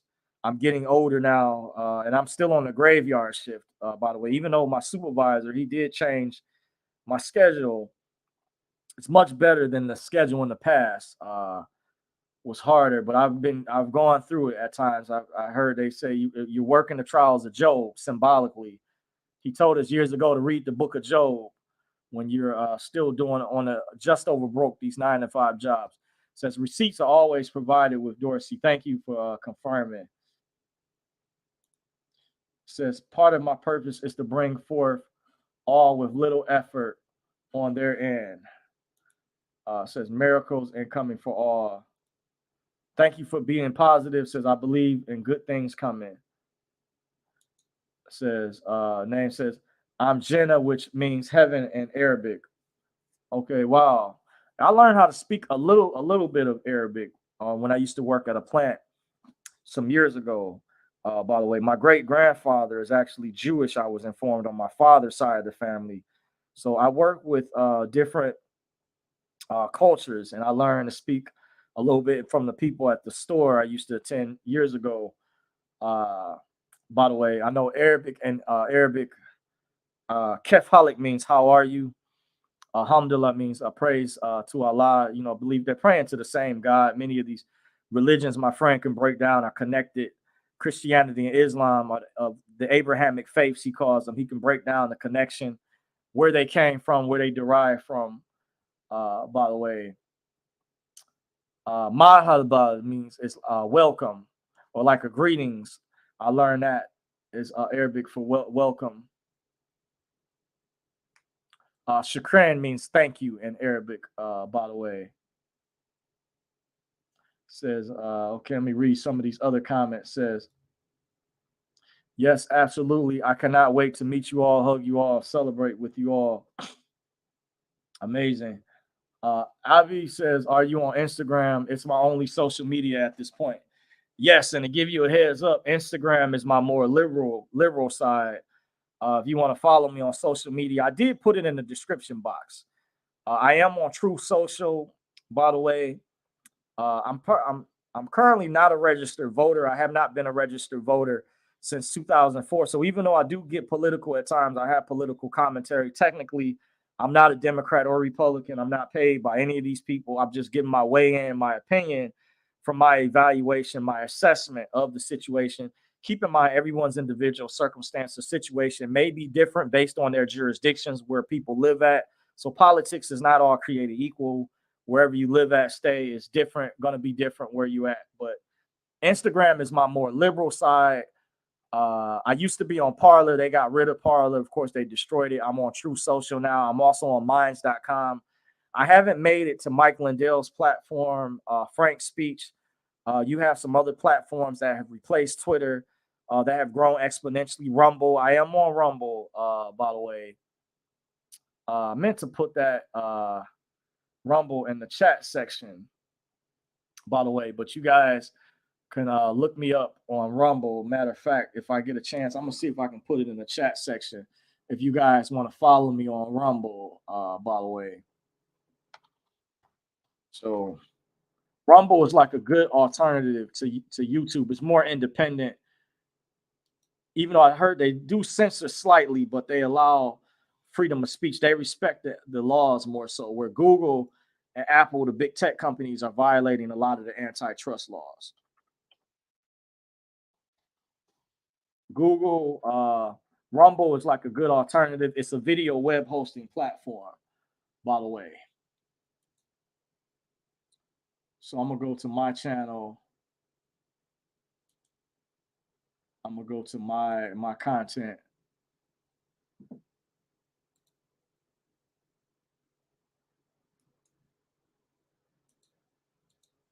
I'm gonna put it in the chat section. So if you guys want to follow me on Rumble,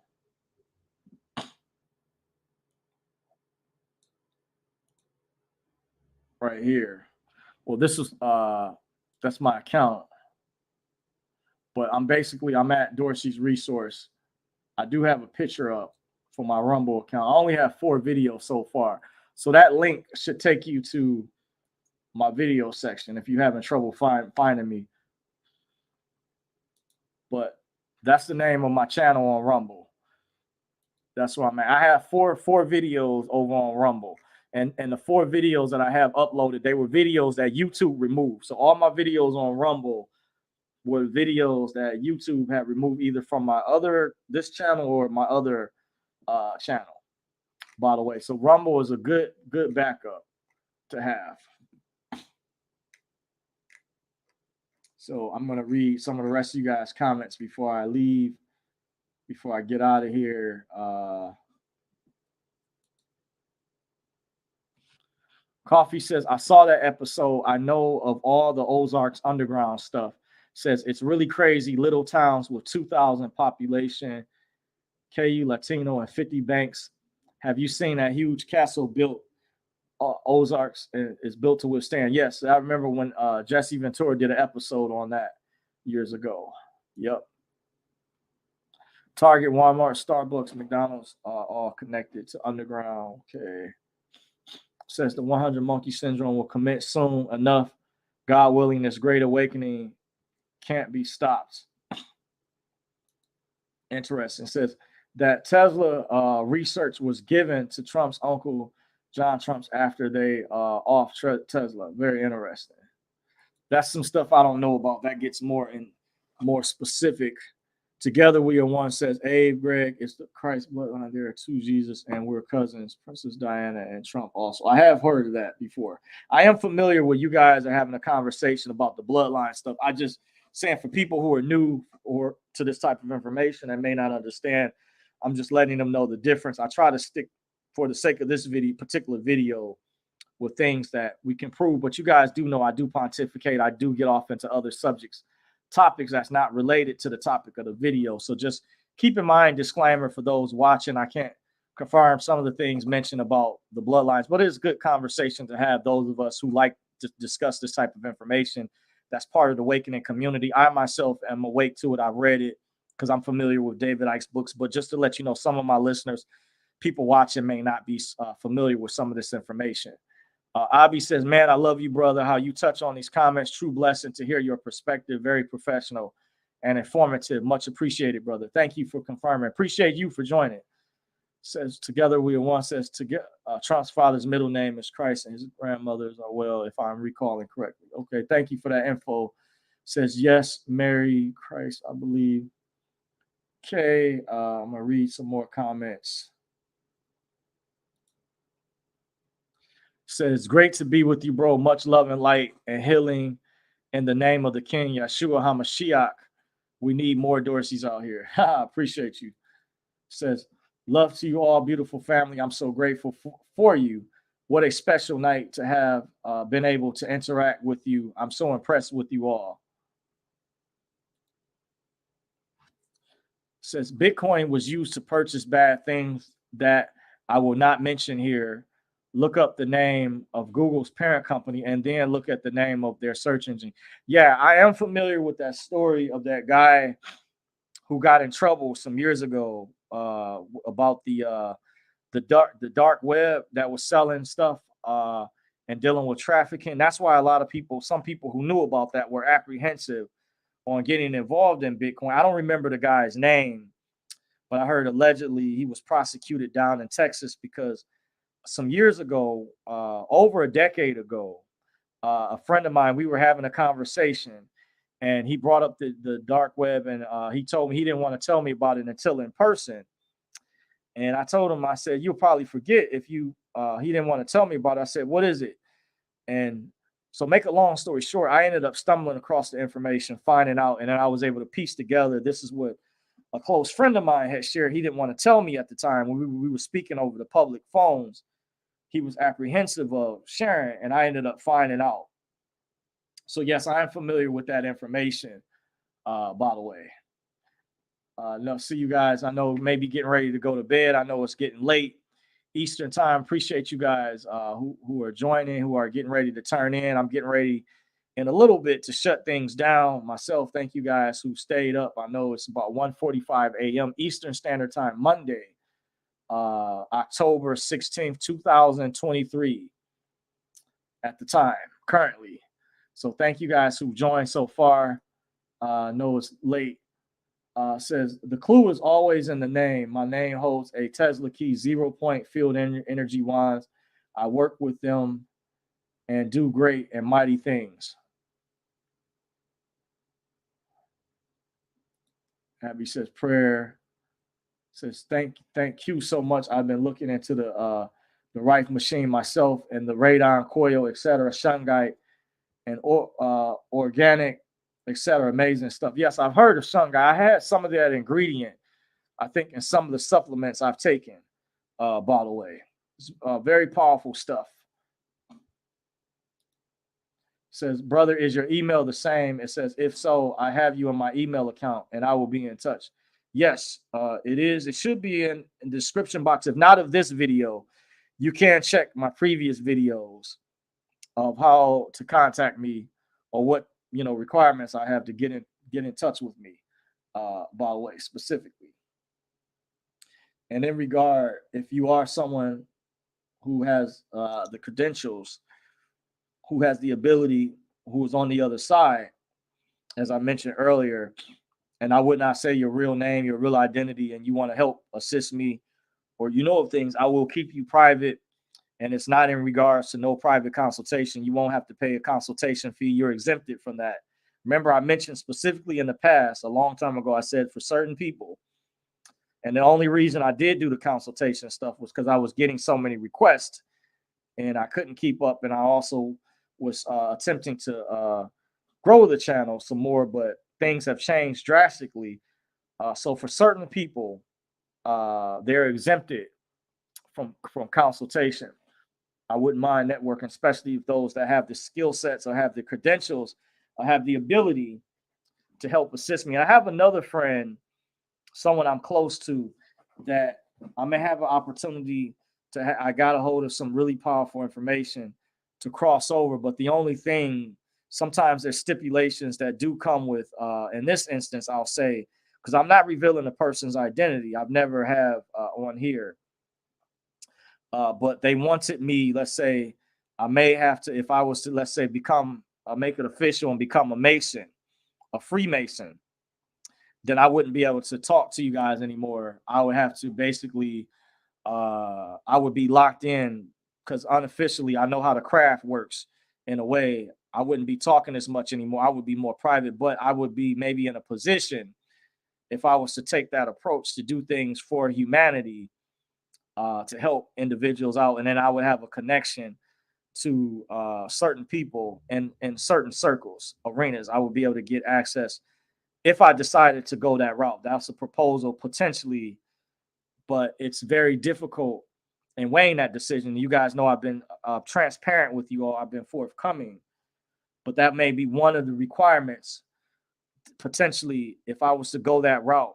But the good of it would be I would be able to help people in ways that I don't have the capability to be able to ever be able to, because they can get certain people without going into the details, can get access to certain information, can make things happen because they already have what do you call it, credentials or status in society in certain regards. So that's one of the potential proposals I was offered. But the good thing, if I decided to go that route, I would be in it for the genuineness to help people. But it would be basically some strings attached, if you guys understand, just to be transparent with you, potentially. But I believe I'm trusting of the person I've known for a very long time, and I do believe and feel they mean well overall. They're definitely not like doing what the evil ones are doing. The person that I know that's a traveling man, some Masons out there, not all bad. There's ones out there that do mean well, that's trying to help humanity and people, help us live on. So don't get it wrong, get it twisted. I'm not trying to, but it is one of those areas, if it's a tough decision I would have to make. But that's the good of it. But I would have to stop. Probably I would stop talking. I would really be kind of like under unofficial NDA, and I would need to go dark more so. But I would have the protection and allegiance with certain people, and I would be able to get things to move, and I would be able to do things and get access to certain information that I would not have been able to get to before. In some instances, I can, but I'm not official. I never was I didn't go through official initiation, so I didn't cross over. But there was things that I found out on my own some years ago without anyone's help, with my own research, my own cognizance that no one put me up to. And I mind you, I had to be a very intelligent person to figure out some of these things on my own, by the way. But this is proposal potentially. So if I do go that route, you guys know this the reason. I probably will let you all know I have to disappear if that's the case.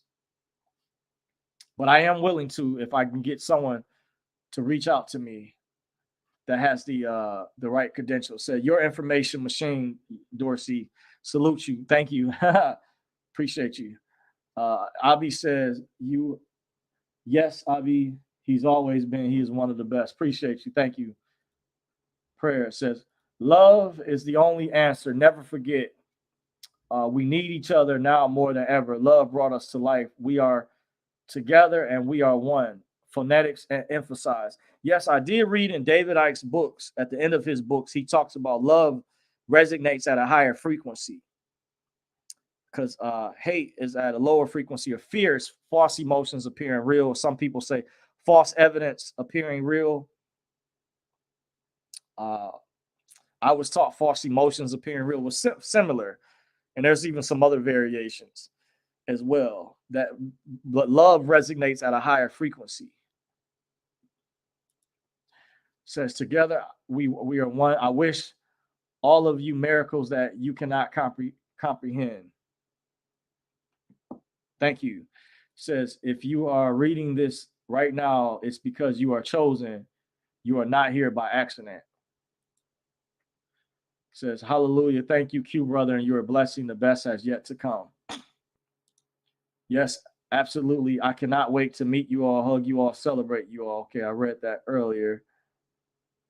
I did answer the question. My social media, check the description box, by the way. After this video uploads, it should have that information.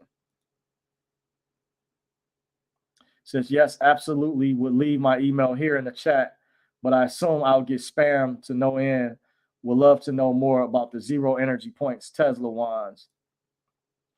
Says, I want to help you. The issue is my uncle can undo everything. Okay, I read that. Read that part. Okay, I might go to the end. We got a lot more comments in here.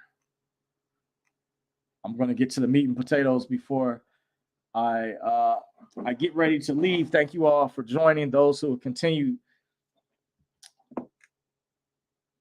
says, okay.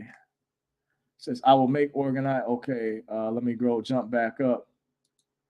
Tanya says, yes, please keep all your social media listed. Okay, appreciate you. Says, Abi says, I just follow your Rumble channels. Thanks, brother. Appreciate you. Tanya says, thank you for the informative live. Dorsey, as always, be safe, stay blessed, peace and love. Peace to you as well, Tanya. Thank you. Says, thank you, everyone, for the great information. Be safe, stay blessed, everyone. Peace and love. Tanya, together we are one. Peace, blessings. Blessings to you, Tanya. Thank you.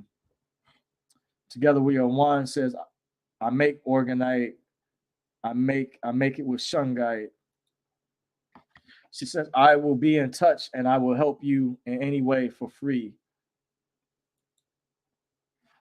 Abby says, yes, I'm new to Oregon. May not be pronouncing it correctly, guys, so forgive me. I've saw the ingredients before, maybe in the Shungite I've heard of it, maybe in some of the supplements I've taken previously. Says, yes, I'm new to Organite, but I realize it's so much powerful with Shungite. Elite or noble Shungite has stronger fullerness. Says, I have some charging plates for my water pendants, etc. I usually find on Etsy. Yeah, Etsy has some good information, by the way. That's where with the video game stuff, I found some of my modded, one of my older, modded gaming systems you can get purchase on Etsy. Chi Vegas says, Abby, that's awesome. We may be neighbors.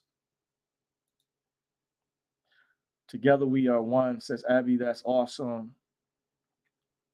Together we are one, says, I can show you how to do it with your hands. Said, together we are one, says, it's all about helping for free. I've taken a vow of poverty. I work for free. Trump didn't copy me. He was influenced by me and I was influenced by him. Okay, very spiritual. Yep, I get it. Says, great job, dear sweet brother. This was such a great gift tonight. I'm so grateful. Well, greetings to you as well. I appreciate you all. I want to thank you all so much for joining. By the way, I'll open the webcam up so you guys see me briefly. So thank you guys. I'm going to end right here. Appreciate you all for joining. I'm your host, Dorsey's Resource. May the force be with you guys. The marathon will continue. Legends never die. They live in our hearts. To each and every one of you guys, peace and blessings. Shalom. Masalama. May pray that peace for the world, what's happening in the Middle East, everywhere. To you, thank you guys for joining. Prayers. Thank you. Until next time, take care.